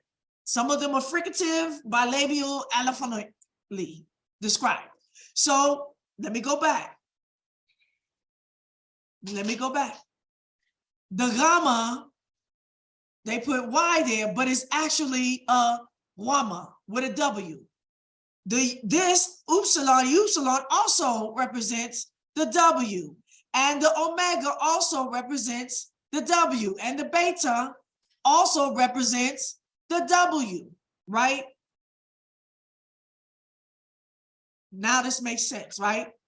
In the origin of Greek, the wama and upsilon, Latin F and V are derived Latin or Roman alphabet letters U, W, and Y. So it's not saying that the U, W, and Y came directly from Y. It said this is the lettering that it represented the Y.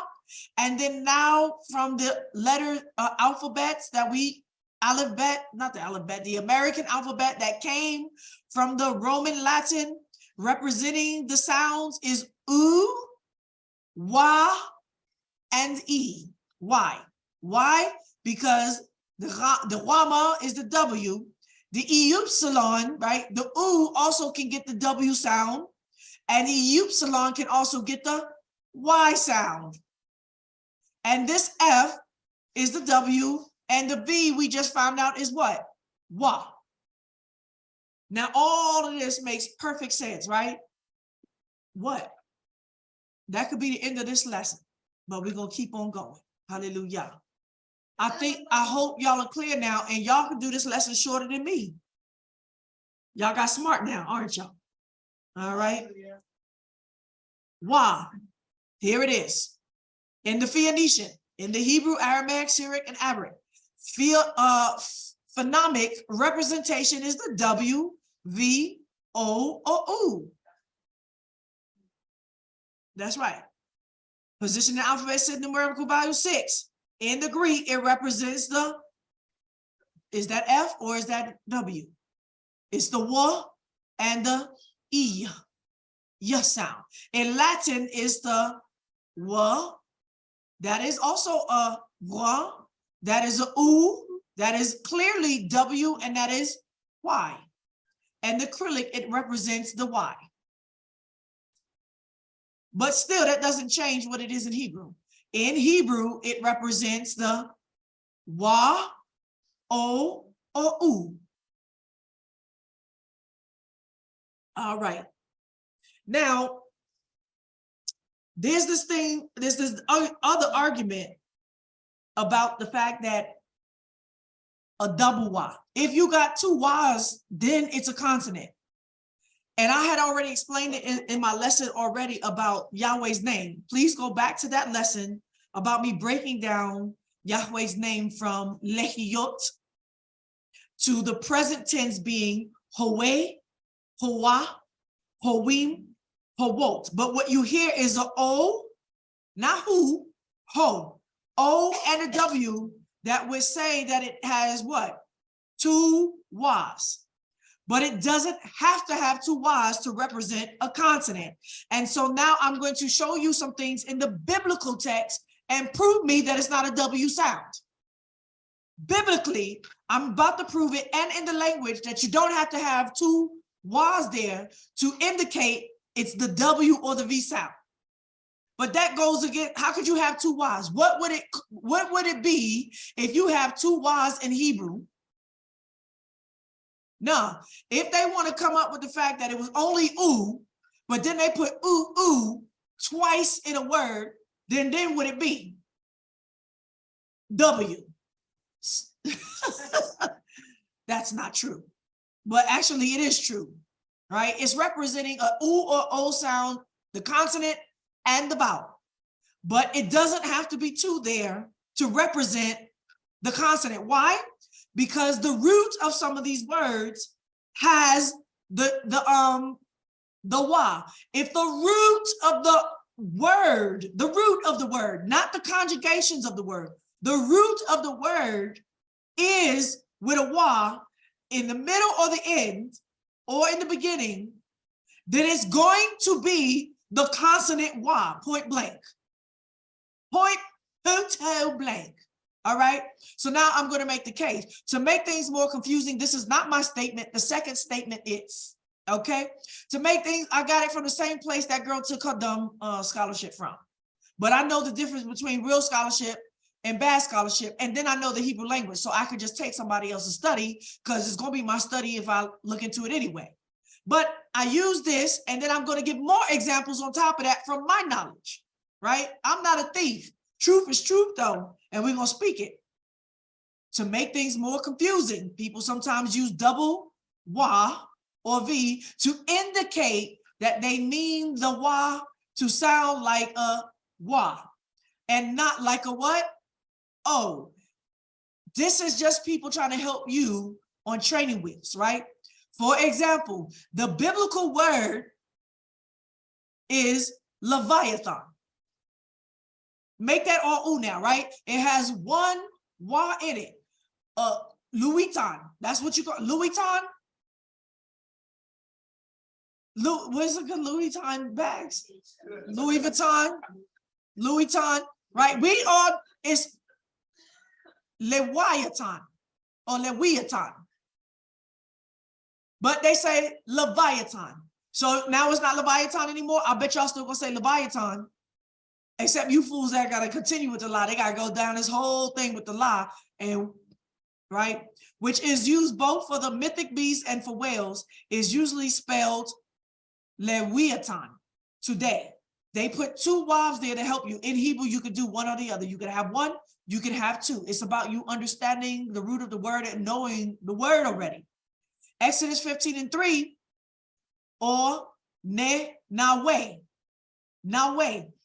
I used to live Yahweh, biblical word for abode or habitation of flock. But in my old hometown, this is me speaking. I used to live in Beersheba. I believe it was West Beersheba or North Beersheba. When I first moved here in 1995, and I lived in Beersheba, and my town, not my town, but my neighborhood was called Nevenoi with the V, but I saw it as Newenoi. It's Newenoi. And I understood very clearly that this lie about it couldn't be an S sounds is not true, or it couldn't be a weh at the end. The word is Yahweh, right? Yahweh. Make that make sense. Now here you got it. This is in Israel. This is a street name called Neve Shalom, and this is in Tel Aviv. Neve Shalom, or outside of Tel Aviv. It's spelled here with 2 Y's. Neve Shalom. But then we have Neve Sha'an. It's spelled here with 1. Doesn't change. You got to know the language. We have here Nevet Tzedek. That's in Tel Aviv, on the corner of a hot street. Nevet Tzedek or Neve Tzedek, it has 1. Okay, here's another word. It comes from the word tikwa. That's the name of my baby. Tikwa. Some people say tikva, right? You could have it with two vowels to help you understand that it's a consonant or one. Petak Tikwa. Guess what? I used to live also in Petak Tikwa, which is right outside, it's northeast of Tel Aviv. When I first moved to Tel Aviv, that's where I lived, in Petak Tikva. Petak Tikva. Oh, that sounds fantastic, right? It's just, come on, Tyler, you just be making up. I'm not making up anything. That's where I used to live. I used to live in Newenoi, and I used to live in Petak Tikva. Tikva. You got it with two vowels. And now here, another sign, Road 40, Petak Tikwa, with one. So there's no rule that it has to be two. And this is why, if you go back in how I explained Yahweh's name, once you get down to breaking it down to Yahweh, Yahweh, Yahuim, Yahuah, it doesn't have two vowels. It doesn't have to. People know the context. They know the word. They know the verb. They know it's the root. So they know that it's not a vowel, right? And I showed you in the Torah where it only had one wah, not two, okay?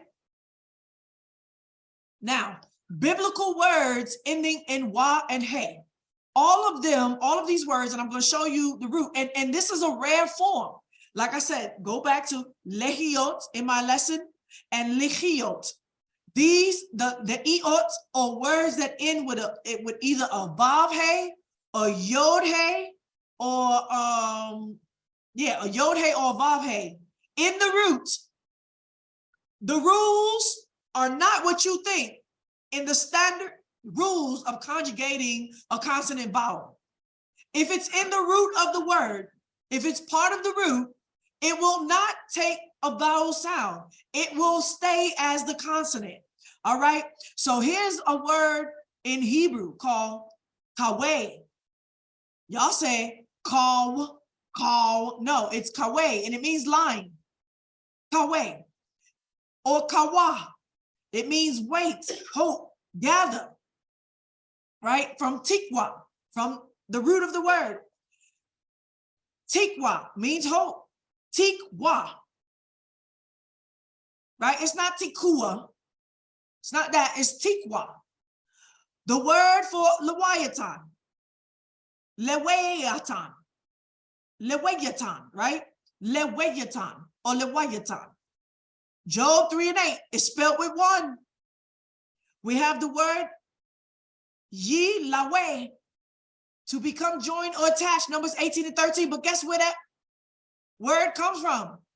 Levi. So y'all not gonna call yourself Levi no more. Y'all just gonna say Louis, huh? But guess where Louis came from?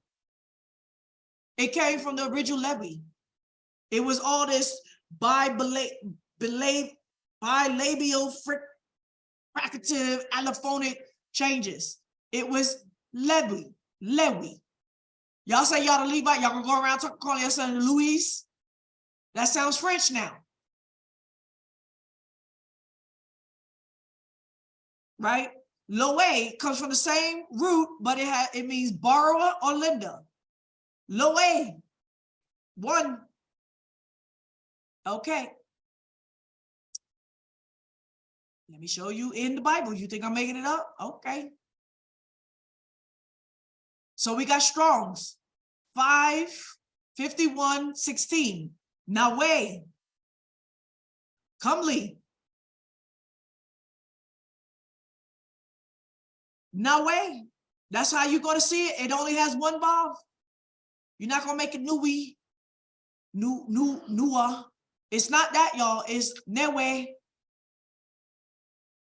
Hold on, let me go look it up. Abode of the shepherds or the flock. That's what I am. I'm the abode right now. I'm not Yahweh, I'm the abode. Nave or Nawe, an estate or dwelling place, right? Go look it up. 51:16. Strongs don't know what he's talking about, but I guess this guy does. All right. Here we go. It's slow. I'm gonna exit out as I go.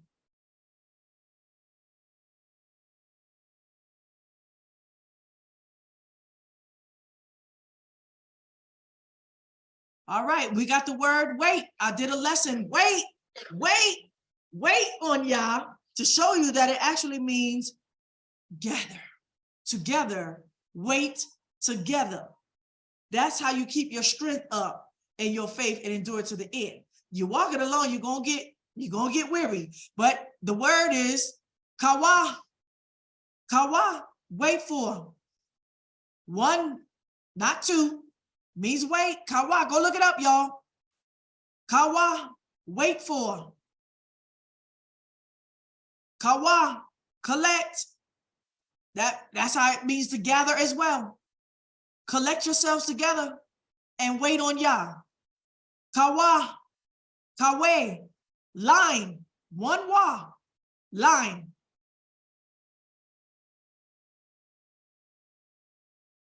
I'm sorry, I wish I could talk like him. I can't. This is my edifications to knotheads. He's not talking to knotheads. Y'all know the ball man, he speaks so edificational for me. I wish I could talk like that. I can't, right? Lave or lava, to be joined. This is moving slow. Go look at all of the way that it's done, right? Niwe, nilwa, talwe, talwenu, lawa, with, right? This is where the term levy comes from, to be joined.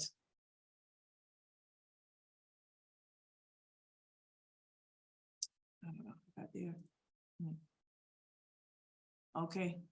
Moving on from that, I'm just giving y'all go back fact check me, and then I want you all y'all that's gonna make everything the ooh sound. I want y'all to put all of these words together in a sentence. That's your homework, and I want you to pronounce it fluently with all those oohs in it, right? See how dumb you sound if you don't sound like an 8 or Neanderthal, right? Tikwa, 8616. But like I said, I didn't learn these words from Strong's Concordance. I got to use Strong's Concordance because that's the only thing that y'all know. And y'all still don't know that. Though that everything is not correct in the Strong's, I learned these words because I used them. All right. Okay. Going back.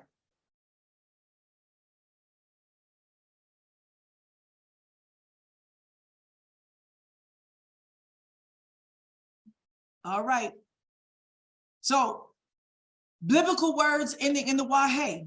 Please go look this up, but I'm going to post them right here and y'all can fact check me and hopefully we can just pull this out separately.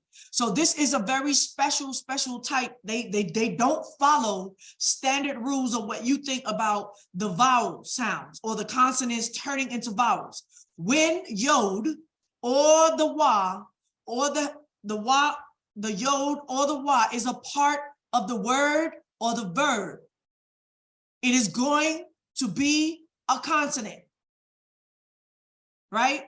So I already showed you YAHUAH or YAHUAH, to become or exist. And in the book, 501 verbs, because you'll never learn to speak Hebrew if you don't learn your verbs. But by the time you put ooh on everything, you're done. You won't get past one page of being able to speak it or anybody understanding what you're saying, because the ooh sound and the o sound is used mostly for conjunctive as in and it's also used for conjugational purposes as in they, as in many. You gonna mess yourselves up?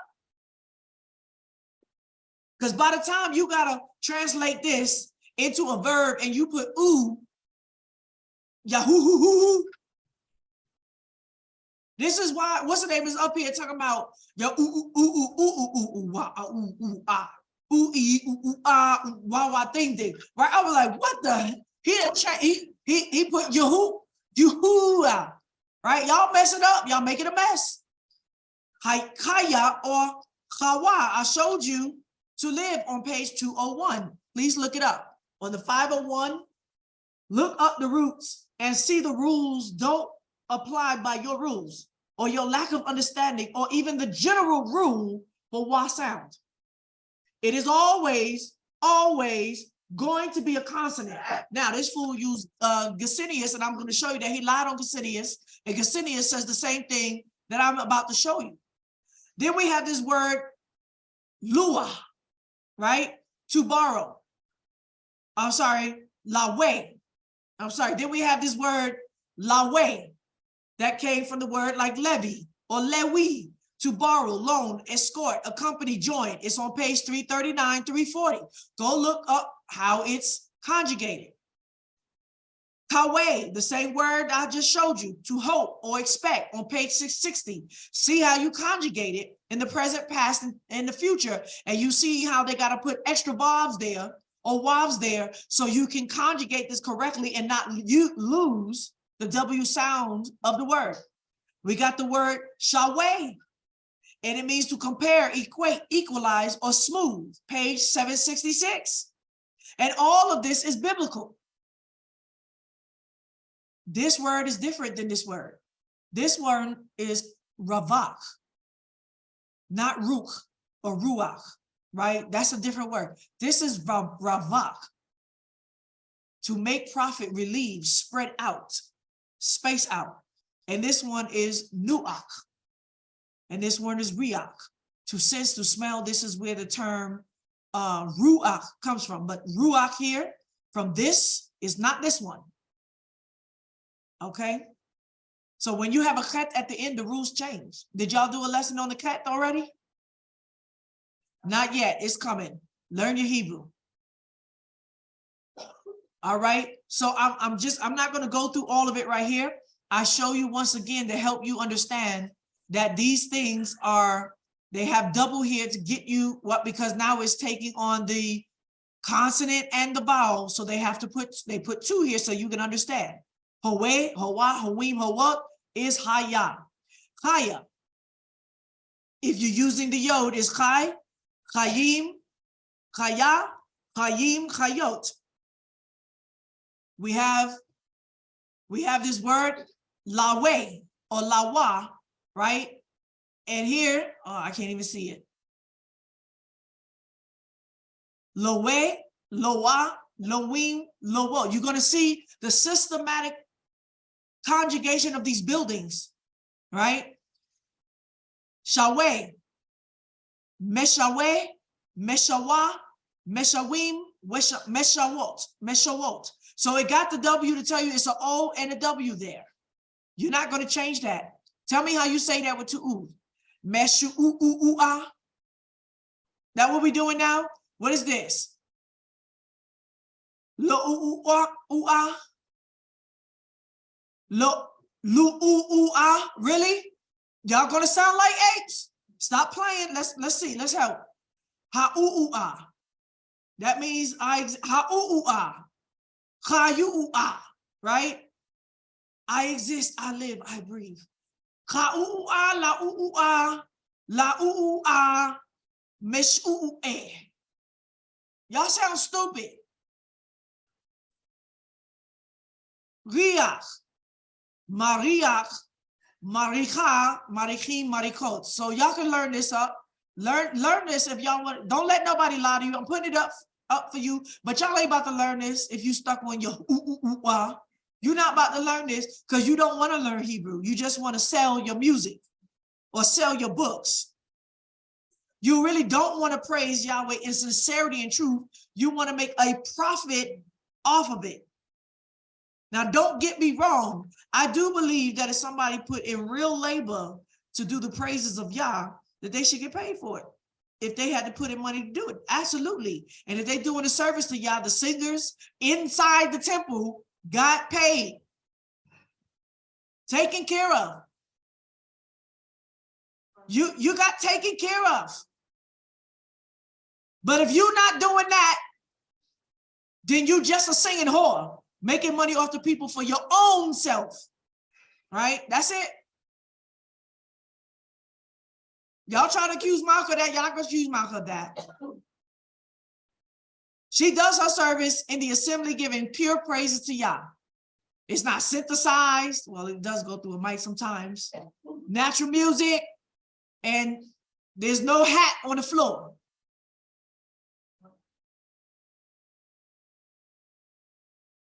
Rawak, right? Sometimes with a tube.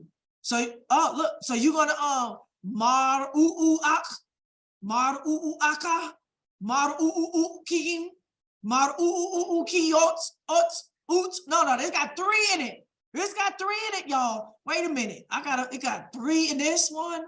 It got 3 in that one. Let's see if this works with right? Mar e toot. Mar e toot. Right? Let's see. This one got 2 in it as well. Here we go. Har kanu. Har kanu. Har iku. Har iku. Stop it. Yir iak. Nir iak. Yir iku. Really? Yir iku. Make it work. That's your Hebrew? Or is that sound like some Neanderthal stuff? Or apes and monkeys? You know how many wobs is in word? And you gonna make everything a ooh sound? Yo, I can't even do it. You get tongue twisted. Right? Kawa. Maku ah. Maku Maku Maku oat. Right? Come on now. Stop it. Ha, 2 at the end. Ki Ki Why? Ki Right? Ki Ki You gonna make it sound like Wakanda language? This is stupid, right? All right, let me get to it. And the hey at the end is the same as Noah or Ruach or Eloah. This is what this dude said. And I'm going to go through him in another time. I'm coming back. I'm going to do it again. Hold on. Let me go back to him because I'm going to play him next time. I'm not done with YAHU. I'm not done with him. This one. All right. He does the same stupidity in here. Maybe, let me see. I don't have everything queued up, but I'll do it later. Tell me it ain't so. Say it ain't so. What's that song? Say it ain't so. That's where you started, and you cannot be wishy-washy when it comes to the word. And my wife's big on this. If it says it in black and white, that's what it's supposed to be. But the whole key is not just knowing what it says in English, but what he meant when he said it. To make sure that the enemy hasn't twisted it or tried to destroy it. Because that's what he's so good at. Just adding to it and subtracting. He's good at that. He's good at that. And we illustrated that on Sunday. He's so good that he's talking about himself. Most of us pronounce that what? Yahweh. That's how we pronounce that. But W is a new letter. It's 2 U's. Double U. Double U. W. 2 U's. Look how confident he is. So 2 U's is pronounced just like 2 O's. It's a U. So now if you were to apply this principle, you'd have something different than Yahweh. Okay? We're going to get there. Just reinforce it. Reinforce it. Now, how can we do this? Okay, you know how when you didn't know a word, what would you do? You would take another word that you did know and rhyme. Did anybody used to do that in school? See, I wasn't that bright. English was not my best subject. You know, I had to take remedial reading and all that stuff. It was just not I hate reading out loud. I hated it growing up. So when it came to pronouncing stuff, I'm sorry, I gotta put him on speed. okay, this word is red. Oh, okay, that's big. See, I rhyme. Okay, and that's kind of the principle we use because there's so much corruption in language and people don't want you to know his name because they realize the power in his name. I mean, we talked about in Chronicles 7:14, it talks about if my people who are called by my name, and we're going to go over some more scriptures tonight as far as his name, how important it was. So if we use that principle, there's a name, we call the tribe of Judah. Okay, y'all remember that? But if you go, the Hebrew number is 3063. But the actual pronunciation, anybody remember what it is? I can't hear you. YAHUAH. Okay, and it's spelled, and you'll have, don't worry about so much the spelling, it's more about sound. Don't worry about the spelling. YAHUAH. Okay, that's how this Hebrew word is pronounced. YAHUAH. And it's just so coincidental that the Father's name is very similar. There's only one difference, one letter, this letter right here, which happens to be the D. If you were to take this D, take that D away, the Dalet, you got the Father's name. Isn't that something? So that means the pronunciation should be similar, except minus the D. Quite simple. Now, you'll hear all kinds of stories. They'll tell you, oh, we lost his name, we can't find his name. They just don't want you to know. Just like they don't want people to know who they are. They don't want people to know who the Israel really is. Such a Okay, so once again, I just showed you this foolishness. He was the one, as far as I could trace back 11 years ago, that started Madad Yahu from My Living Branch, that started that foolishness. He picks up some of the similar arguments and then he refers you to Lamajahu, and this was all one big scheme to sell their book, to sell their Bible that's making lots of money right now. They're making lots of money off of your ignorance. And yes, children's books and all of that, knowing that this whole movement was about to blow up. And I wouldn't be surprised, like I said, if they were sent in to start it, as well as the Boer Watchmen, that they hit it from different sides. They already had hit the Hebrew Roots movement, and they needed to thwart us from saying that. Now look how confident he is. But we that know Hebrew know that he don't know a lick of Hebrew, right? Look how confident he speaks. You see the devil? We can see the devil all in him. You'll be like, why are you talking about my Moray prophet, anointed one like that? You evil? No, we see the devil in him. And his beautiful smile and his wonderful speech. He's very, how do I say, edifying. Edifying. He's not screaming and yelling. He don't want to start no beef with nobody. Just let me get the lie in. Yes, I want to get the lie in smoothly. Ain't that how Satan comes? We're going to go over him again. We're going to go over him again.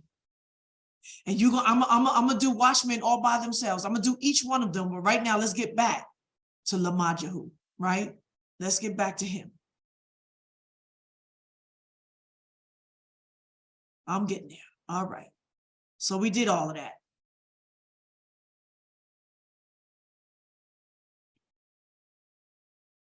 All right, so now we have the hey is at the end, and it's the same as Noah or Ruach or Eloah. He makes that point. I'm going to deal with it. I'm going to deal with his lies later. He pulls out a couple of names. I'll deal with it another time. But I gave you everything that he pulls out. I either read it already in the 41 names that was put YAHU on it. One of those was the name that he was going to say, and the other names start in with a ket at the end. So he's lying on the verb itself, on the word itself. He's using the ah sound when it's not an ah, it's a sound. It's a ruach, manoach, right? And so he's lying about the whole word. And then another word has an aleph and a wah, and hey. So it's making, right, is something to that degree. I forget what the other word is, but I'll deal with that distinctly, that he's lying on the word. And he doesn't write it in the Hebrew, so you cannot see it. You can't tell. He writes it only in the English according to his phonetic sound. All right, so I'll do that another time. Let's continue. He talks about grammar and he gives another disclaimer. So I want to let you know that if I don't get it all in this video, it'll be in part 2, where I'm challenging every grammatical piece of evidence that he's bringing forth. Every single thing he's saying, I'm going to challenge and show you that he's lying. And then when I finish, we're going to go through the one that I said that they stole it from. Right? That I know that this is a conspiracy to get people from saying Yah's name, which is, what's his name again? Brian Earl Allen. Y'all that are watching me, you can go through it yourselves, right? I'm gonna have to take some time to go through his argument. The reason why I know he's using Brian Earl Allen's argument is because I find a whole nother article that's 100 pages. And I will put it in the link. Y'all can study his argument. I haven't studied his argument. I only read the first 2 pages, and it's called "Why Am I Convinced That the Name is Yahweh?" And basically, he is doing a rebuttal to Brian Earl Allen's book about YAHUAH, right? And basically, the first 3 pages that I skimmed is the same thing that I'm saying against him right now. I said, oh, he's using the same. He got his argument from this dude. But we'll be proving that later. All right. So let's hear his grammar statements. I'm only playing this because I'm gonna let you know I'm gonna be disproving his grammar statement. We'll be getting into a whole bunch of other stuff, so I just want to hurry up. All right. Now, grammar. Let's talk about grammar, and we'll be shutting it down after this. So we talked about this book already, so I'm just gonna keep going. Look at this here. This is the analytical Hebrew. What would this say here at the end? I'm only focusing at the end here. This sound with the dot in the center makes a what sound? Oo sound, right? And then this is the ah. So this has a, okay. All right. So when I first saw this, I was actually in Hebrew school at the time that I first saw this, right? That was my Hebrew, maybe like the 6th time that I was in Hebrew class in the course of my life. And so I had just came back to Israel. I hadn't used my Hebrew in a long time. I needed a refresher. I'll show you of that another day, right? And I brought this to my teacher because I had enough understanding in Hebrew, even though I was advanced in the class that I had enough understanding to know there's not a word. I can already tell you this is not a word. The way it's built up, I know it's not a word. And so what he's not doing is, this is analytical Hebrew. By the title, what is it trying to tell you? My Hebrew teacher. What's happening here? Oh, hold on. Somebody go get the baby.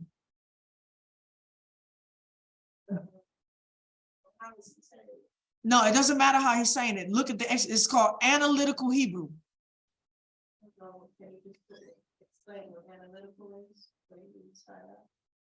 Analyzing how to break down this. Basically, if you look at the exercise, okay.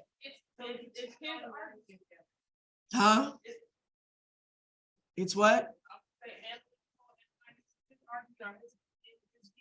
No. This is what it says in the Hebrew grammar book, and it's an exercise. So, what was you about to say, Dana? Can you get up here and say it? That's exactly what my Hebrew teacher told me. It's an analytical Hebrew exercise.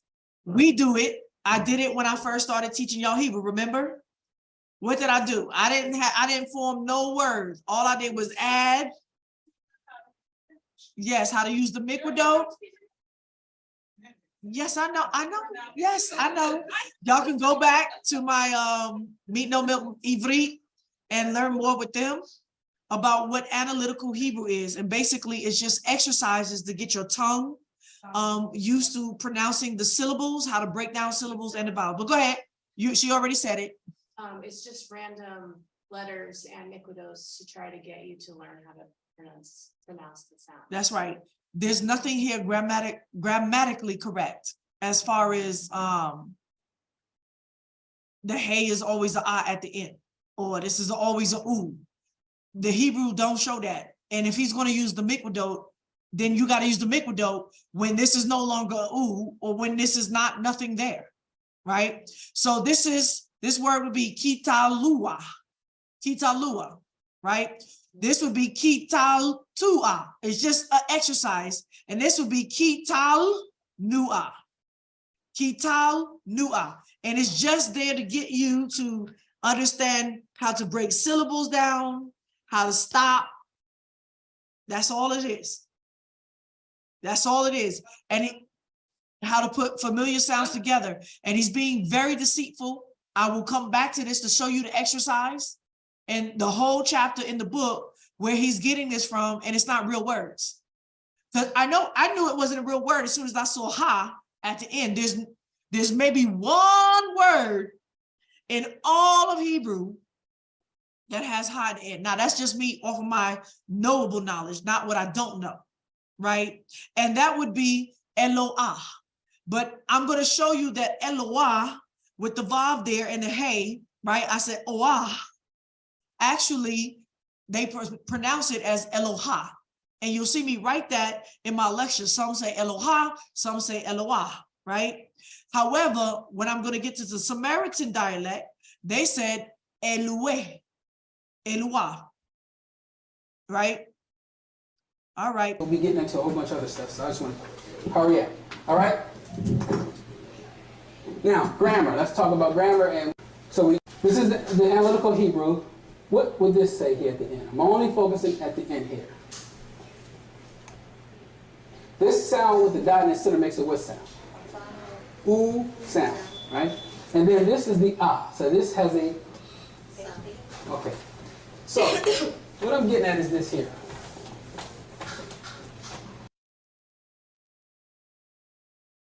It wouldn't even be ooh-ah, it's ooh-ha. Some use, and again, this is no attack on the one that uses it.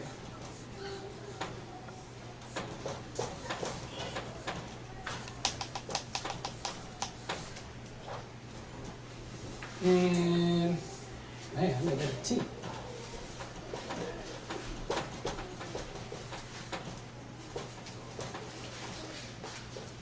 All right, but what I'm getting at now is, you see this here? All right. When you have the T there, and again, this is, there are valid points that I want you to see is that it makes this A sound, the ah sound at the end. So that's why we say this part right here. It's just like if I say ru-ak. Same thing, it's just with a he. But you see, you use an A-K, so to speak, at the end. Well, I'll just do just the ending portion. What I'm getting at is it's an AH, some things it's an EH because of that.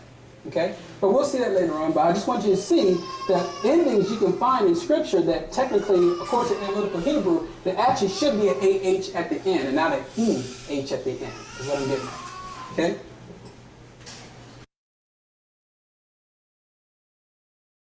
I don't know what he just said it. First of all, the exercise, once again, does not reflect what he just said. This would be, the vowel is always after the consonant. So once again, this would be khe, ta, lu, ha. How did I say it before? Oh, well, let me fix it. So once again, this exercise is just the exercise to get you to grammatically understand how to break down syllables and add them together. It's just random stuff that's breaking it up for you. So to get your eyes working, get your tongue working, and your mouth stopping at the syllables. But if you was to read this, he's making up his own rules. Keta lu ha, not ah. That would be keta lu ha. Ketal tu ha. Ketal tu ha. And this would be ketal nu ha. And there's nothing that you're going to find in the Hebrew language that does that, except perhaps one word, and that is Eloah. And some people say Eloah or Eloha,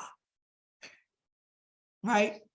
His argument is going to be that this should be Uah. And that's not what this says.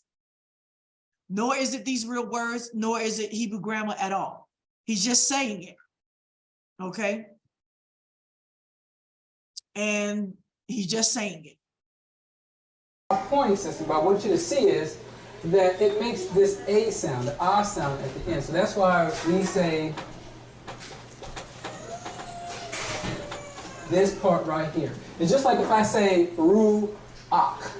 Same thing, it's just with a K. But you see, you use an A-K, so to speak, at the end.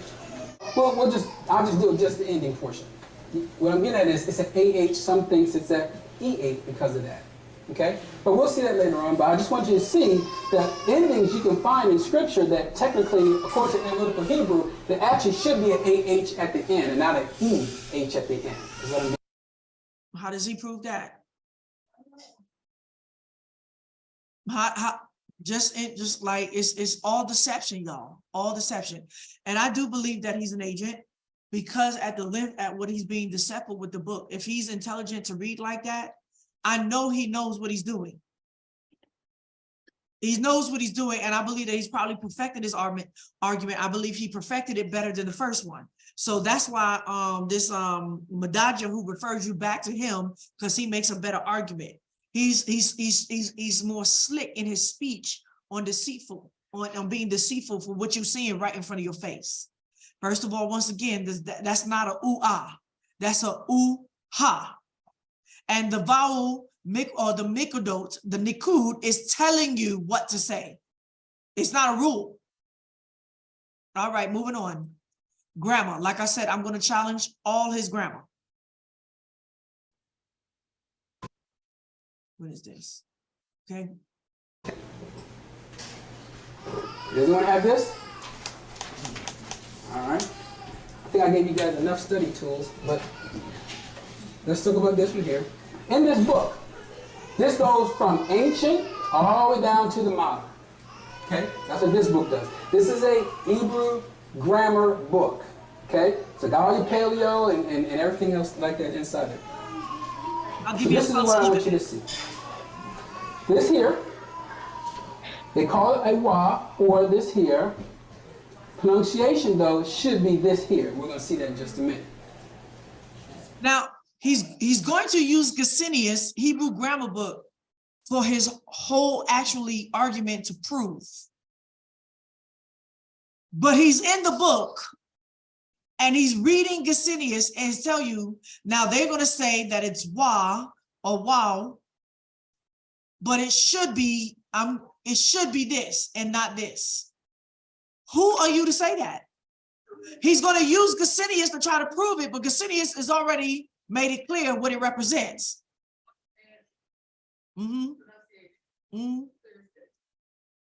But he's going to say, but it shouldn't be, it should be this. He's going to use Gesenius to do it. All right.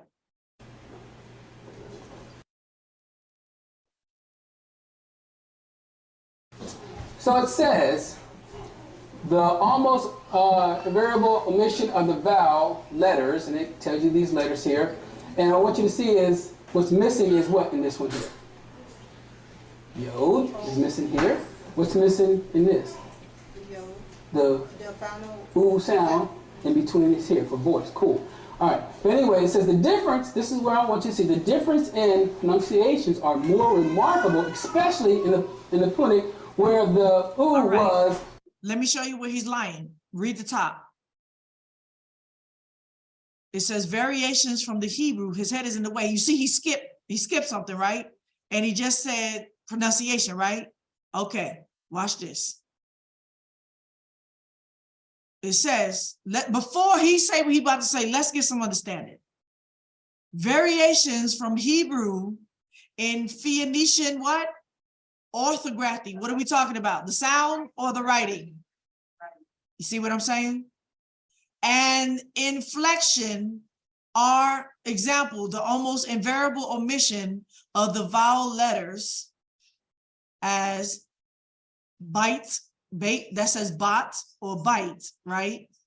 So he's saying that in the Phoenician orthography, these are missing, but it doesn't change the word, right? I can't read the rest. Kol it removes the vav, or kol, right? Or zaron, or ziron, right? Or I can't see it very clearly. Nevertheless, I'm gonna play it again and see what he just said. It says the orthography, right? The difference in pronunciation are more remarkable, especially in Punic. We're not talking about Hebrew, right? Phoenician is not Hebrew. Neither, where the wa was regularly pronounced. This is not wa. This has got a dot at the top. What does it say? This is what? O. It's telling you that it was pronounced O in the Punic, where the O was regularly pronounced as, I can't see the rest, shoftim, judge. Shalosh, 3, shalosh, not u.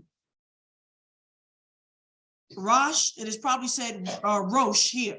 So I can already see by what he's comparing it to, is trying to show you where now it was regularly a u in Hebrew versus the Punic, right? And it tells you these letters here. And they call it a YAHUAH, or this here. Pronunciation, though, should be this here. We're going to see that in just a minute. So it says, the almost invariable omission of the vowel letters, and it tells you these letters here. And I want you to see is, what's missing is what in this one here? Yod is missing here. What's missing in this? The oo sound in between this here for voice. Cool. All right. But anyway, it says the difference, this is where I want you to see, the difference in pronunciations are more remarkable, especially in the Punic, where the oo was regularly pronounced as U. Okay? It was regularly pronounced as a U sound in ancient times. Okay? U.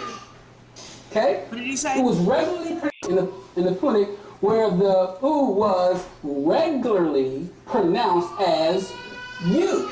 All right. Okay? It was regularly pronounced. So this is where, once again, he's lying on the text. He didn't read the beginning, right? That's talking about the orthography and inflections are, right? About removing a yod from it. So he didn't call a vav from it. That is still, I believe it's saying it's still the same, right? But then it says the difference, the relative ish, as opposed to, I can't see the word, the difference in pronunciation are more remarkable, especially in the Punic. We're not talking about Hebrew. The Punic, where the O sound, it's not saying wa, it's saying where the O, it has the dot at the top, it's telling you that's where the O sound was regularly pronounced as a, he says that says a U. I'm gonna go back and fact check that. Example, shofet,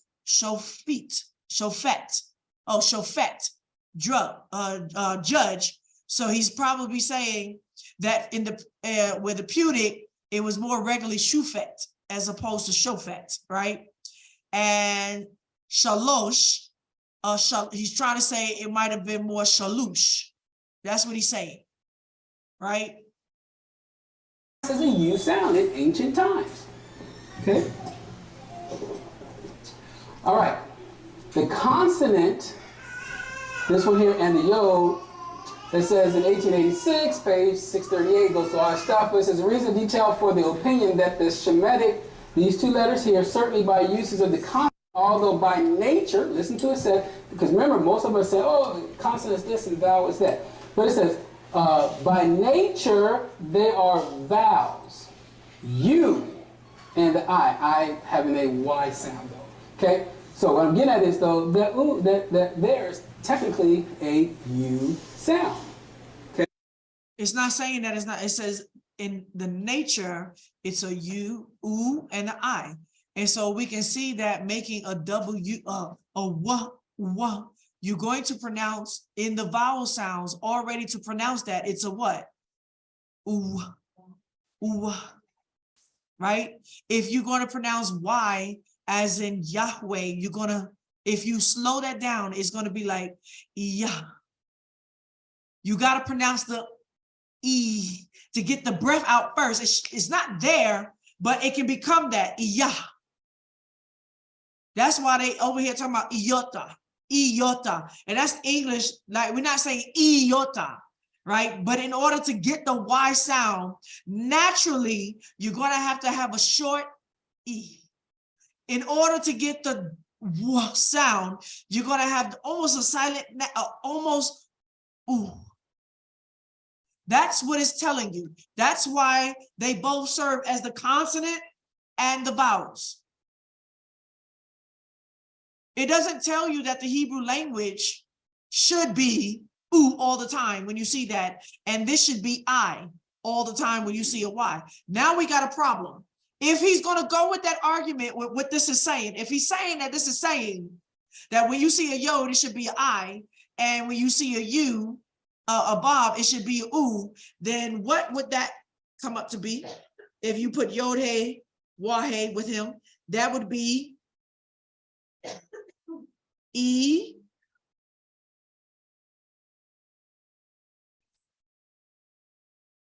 E, ooh, ah, YAHUAH, YAHUAH. According to what he's trying to say here, then yod, hey, wah, hey would be YAHUAH, not YAHUAH. You see how that argument don't work? Nor is that what Gesenius is saying. Goodness gracious. Okay.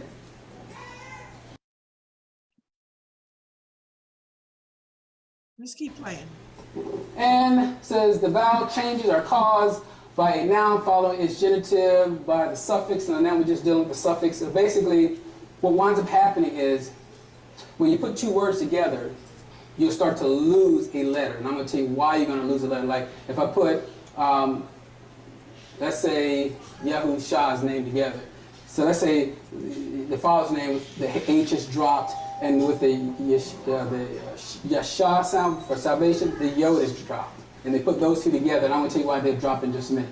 But anyway, it says in case both vowels are dropped, and they give you an example of that, for the words of the people, or your words. All right, he's being deceptive. I know, first of all, that don't go with that. You clip that together. He's making a false argument because I can see in the clipping. Now, these vowel changes are caused by, I don't know what's above that, but this is not that. We can see that, right? Because we know Hebrew, I know what he's saying right here. And it's giving you the example. And what is it trying to tell you? In this case, both vowels is mutable or dropped, right? What is it saying? Debre ha'am. Words of the people. This is when you learn what you call adjectives and verbs put together. It's a conjunction. What do you call it? What's the best way? It's called the adverb. When you put, it's a compound word, but it's plural. So in Hebrew, when you put a compound word together that has an adjective, right? The verb becomes the adjective. Dibrei ha'am, the words of the people, or the verb becomes the adverb, right? So, but it's more than one, it's plural. So you wouldn't say Dibrim ha'amim. You wouldn't put the plural like that. So he's saying that things drop, you say, when you want to add that together, this plural form, words of the people, Dibrei ha'am, to put that in a shortened way together, you're going to drop some of these vowels, like the what did we drop it here? The hey and some of the Y sound, right? Dibrechem. We drop the we drop the ayin, and we drop the hey, right? Dibrechem. your words, or dibrehem, their words. So I know this is not talking about just dropping vowels for no reason. I don't, this is, and whatever this is not going with this, right? And so I'm going to continue to fact check him when I find the pages that these are on. That's one of the problems that was very different. This is a slick thing. He don't show you the page that he got it from. So I got to go through 500, 600 pages to find what page he read this from and show you where he's getting his stuff from and why he's lying. But don't worry, I got something that Gesinis is telling you that's shooting everything down if you still want to believe what you're reading right here. Right. And so instead of reading what's here, he's gonna make up his own example, like Yahushua. Why you say it? He did not put Yahushua in there and you put it to Yahusha now. No, that's not what this is. This is about pluralizing words and adding two words in a conjunction, as in your words become one and is dropping ha'am, right? Dibrechem. And I would have to see the whole thing because when we say Dibrechem, it's not words of the people. Dibrechem is your words, right? As in masculine, your words. But there's a way to say yours, words, but it congeals together, right? Let's see what else he's saying. This is not even like, it's not making sense. Is that the word I'm trying to say? Suffix. Yes, this is, I'm sorry, the suffix from etchem, right? This is how we would say devarim etchem, right, of theirs, or shelchem, duvarim shelchem. And you can say it in Hebrew like that. That's conversational Hebrew, duvarim shelchem. But in the biblical Hebrew, they don't do that. They congeal it all together as devrechem. So we don't speak like this in common in conversational Hebrew. This is biblical Hebrew. But it doesn't change the word, right? People, so we'll keep going there. And this is the part I wanted you to see at the end. Remember I told you guys with YAHUAH, with the YAHUAH, I said under the yod, what vowel did it have? 3 dots, which means imperfect. Because why was it called imperfect? Remember? When he told Moses to go, he said, I'm already tell you being deceitful. You see how he got that closed out right there? This is another exercise. This is about conjugating a word. He's trying to turn this into a rule. It's not a rule. And even if he was trying to turn it into some rule, he's trying to say about, hey, that defeats his arguments, right? Gala, gale, galot. But I don't know what these words is over here. He's playing. He's playing with an exercise, right? I can already tell you he's playing with an exercise that is trying to teach you something about conjugating a certain building, right? And he's trying to make this some all-around official rule about, hey, I'm gonna find all of this, right? But the fact that he cut that off, let me know that he don't want you to see the exercise. I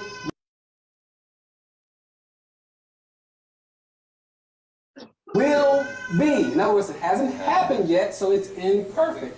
So I'm saying that's why further YAHUAH couldn't be right. Not so because this here, but what I'm getting at is people look at this and, well, that's the vowel pointing system, so to speak, right? What I'm getting at is I'm not after the sound of the vowel pointing. I'm after its grammar as well. If you don't know the grammar of it, you're going to have a problem. But even in its grammar, that was wrong. Now, the AH at the end, the ah sound, but this was here, it says in all, this is the perfect. So, again, these are just grammar tools that you can go back and research yourself and see that, hey, listen, I might need to go back and study how grammar works, and you may want to probably divorce Strong's Concordance for your grammar portion. Okay? All right. And my last thing I wanted to share That is so disingenuous.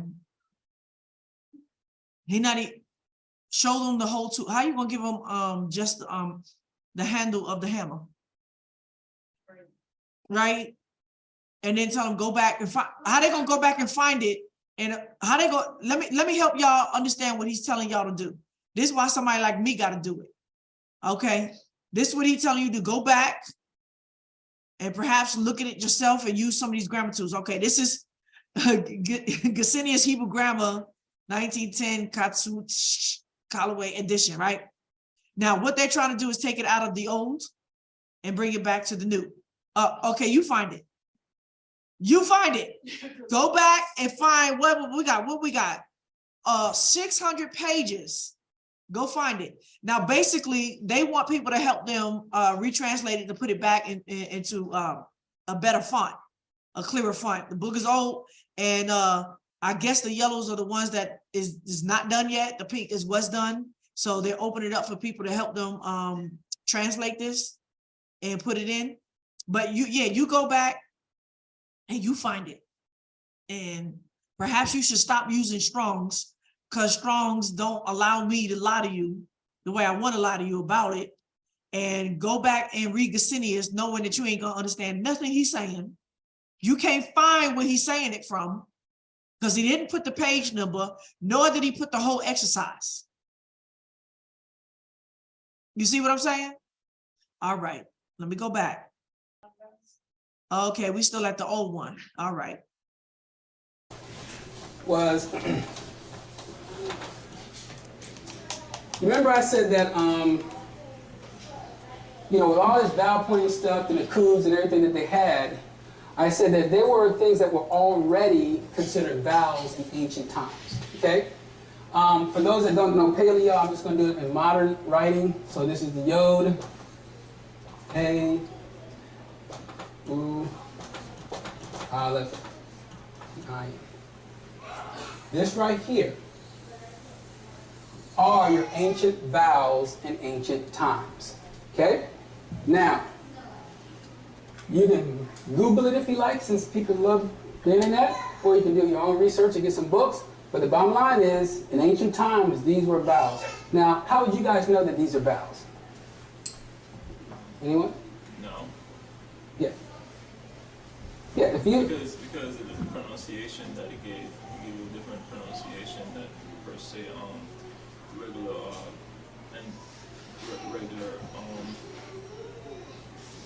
regular Hebrew letters, and then the gutturals, Aleph and Ayin are basically gutturals. I don't have a pronunciation. Okay. All right, so this is what I want you to see. If you ever notice when two words are put together, be it verb, verb, noun, verb, you notice these letters are the ones that are being dropped in the words. Okay? So if I say, for an example, I just use Yahushah's name, or Joshua's name, so to speak. You notice that for Yasha, that Yod is dropped. Okay? That Yod is dropped. Because that's how add and drop letters work. They're going to drop the vowel. Y'all, he just made that up.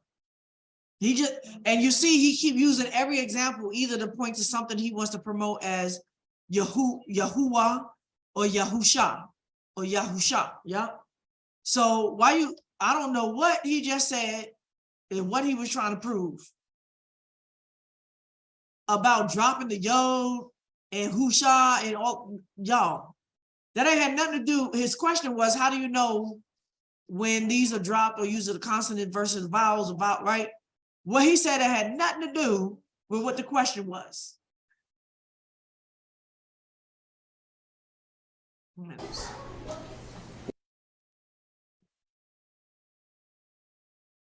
These are all vowels. So when you start looking at things that are drop, add, and drop, they'll let you know those are the vowels inside the scroll. Okay, you'll see plenty of those. But here's the thing I want you to see. It just so happens, though, that this is a Yod, this is a Hey, this is a U, this is an Aleph, and this is the longer sound of an A sound, the Ayin. But this is all I want you to see. You know this don't make no sense, right? Everything got a name except Wah. He refuses to say it. Yod, Hey, U, Aleph, Ayin. Like, okay. Does the Father's name have to have all of these letters? So if the Father's name happened to have all of these letters, that's why you have an argument with scholars, oh, it's all consonants. Some would say, no, it's all vowels. And the reason why they say it's all vowels is because in ancient times, this was their vowel system. Okay? I'm sorry, that's a false argument. When you needed the best for, That's a false argument. Where was I? Oh, that's a false argument. There's no scholars that's debating whether there were vowels or all consonants versus only Hebrew niggeroos is saying that. There is no scholar debating that. There's no fight that the Hebrew did not have vowels. It's false. Okay. So if the Father's name happened to have all of these letters, that's why you have an argument with scholars, oh, it's all consonants. Some would say, no, it's all vowels. And the reason why they say it's all vowels is because in ancient times, this was their vowel system. So if this is true, then this would always have that U or U sound in the Creator's name. And not. Does that make any sense? If that's his argument, then this would be a E, Ah, U, Ah. You don't get Yah. You get Iha, Iha, Uah, YAHUAH. Once again, you sound like, I'll put the 8 there. Oh, you don't like 8? Okay. Once again, you sound like a Neanderthal. This is stupid. Why don't we got any sense? How could that be a rule? You have nothing. You can't even pronounce a word without a consonant. All you just doing is making monkey sounds. And I know that animals have the breath of Yahweh in them, right? Still, right? He said everything that has breath, praise the name of Yahweh. They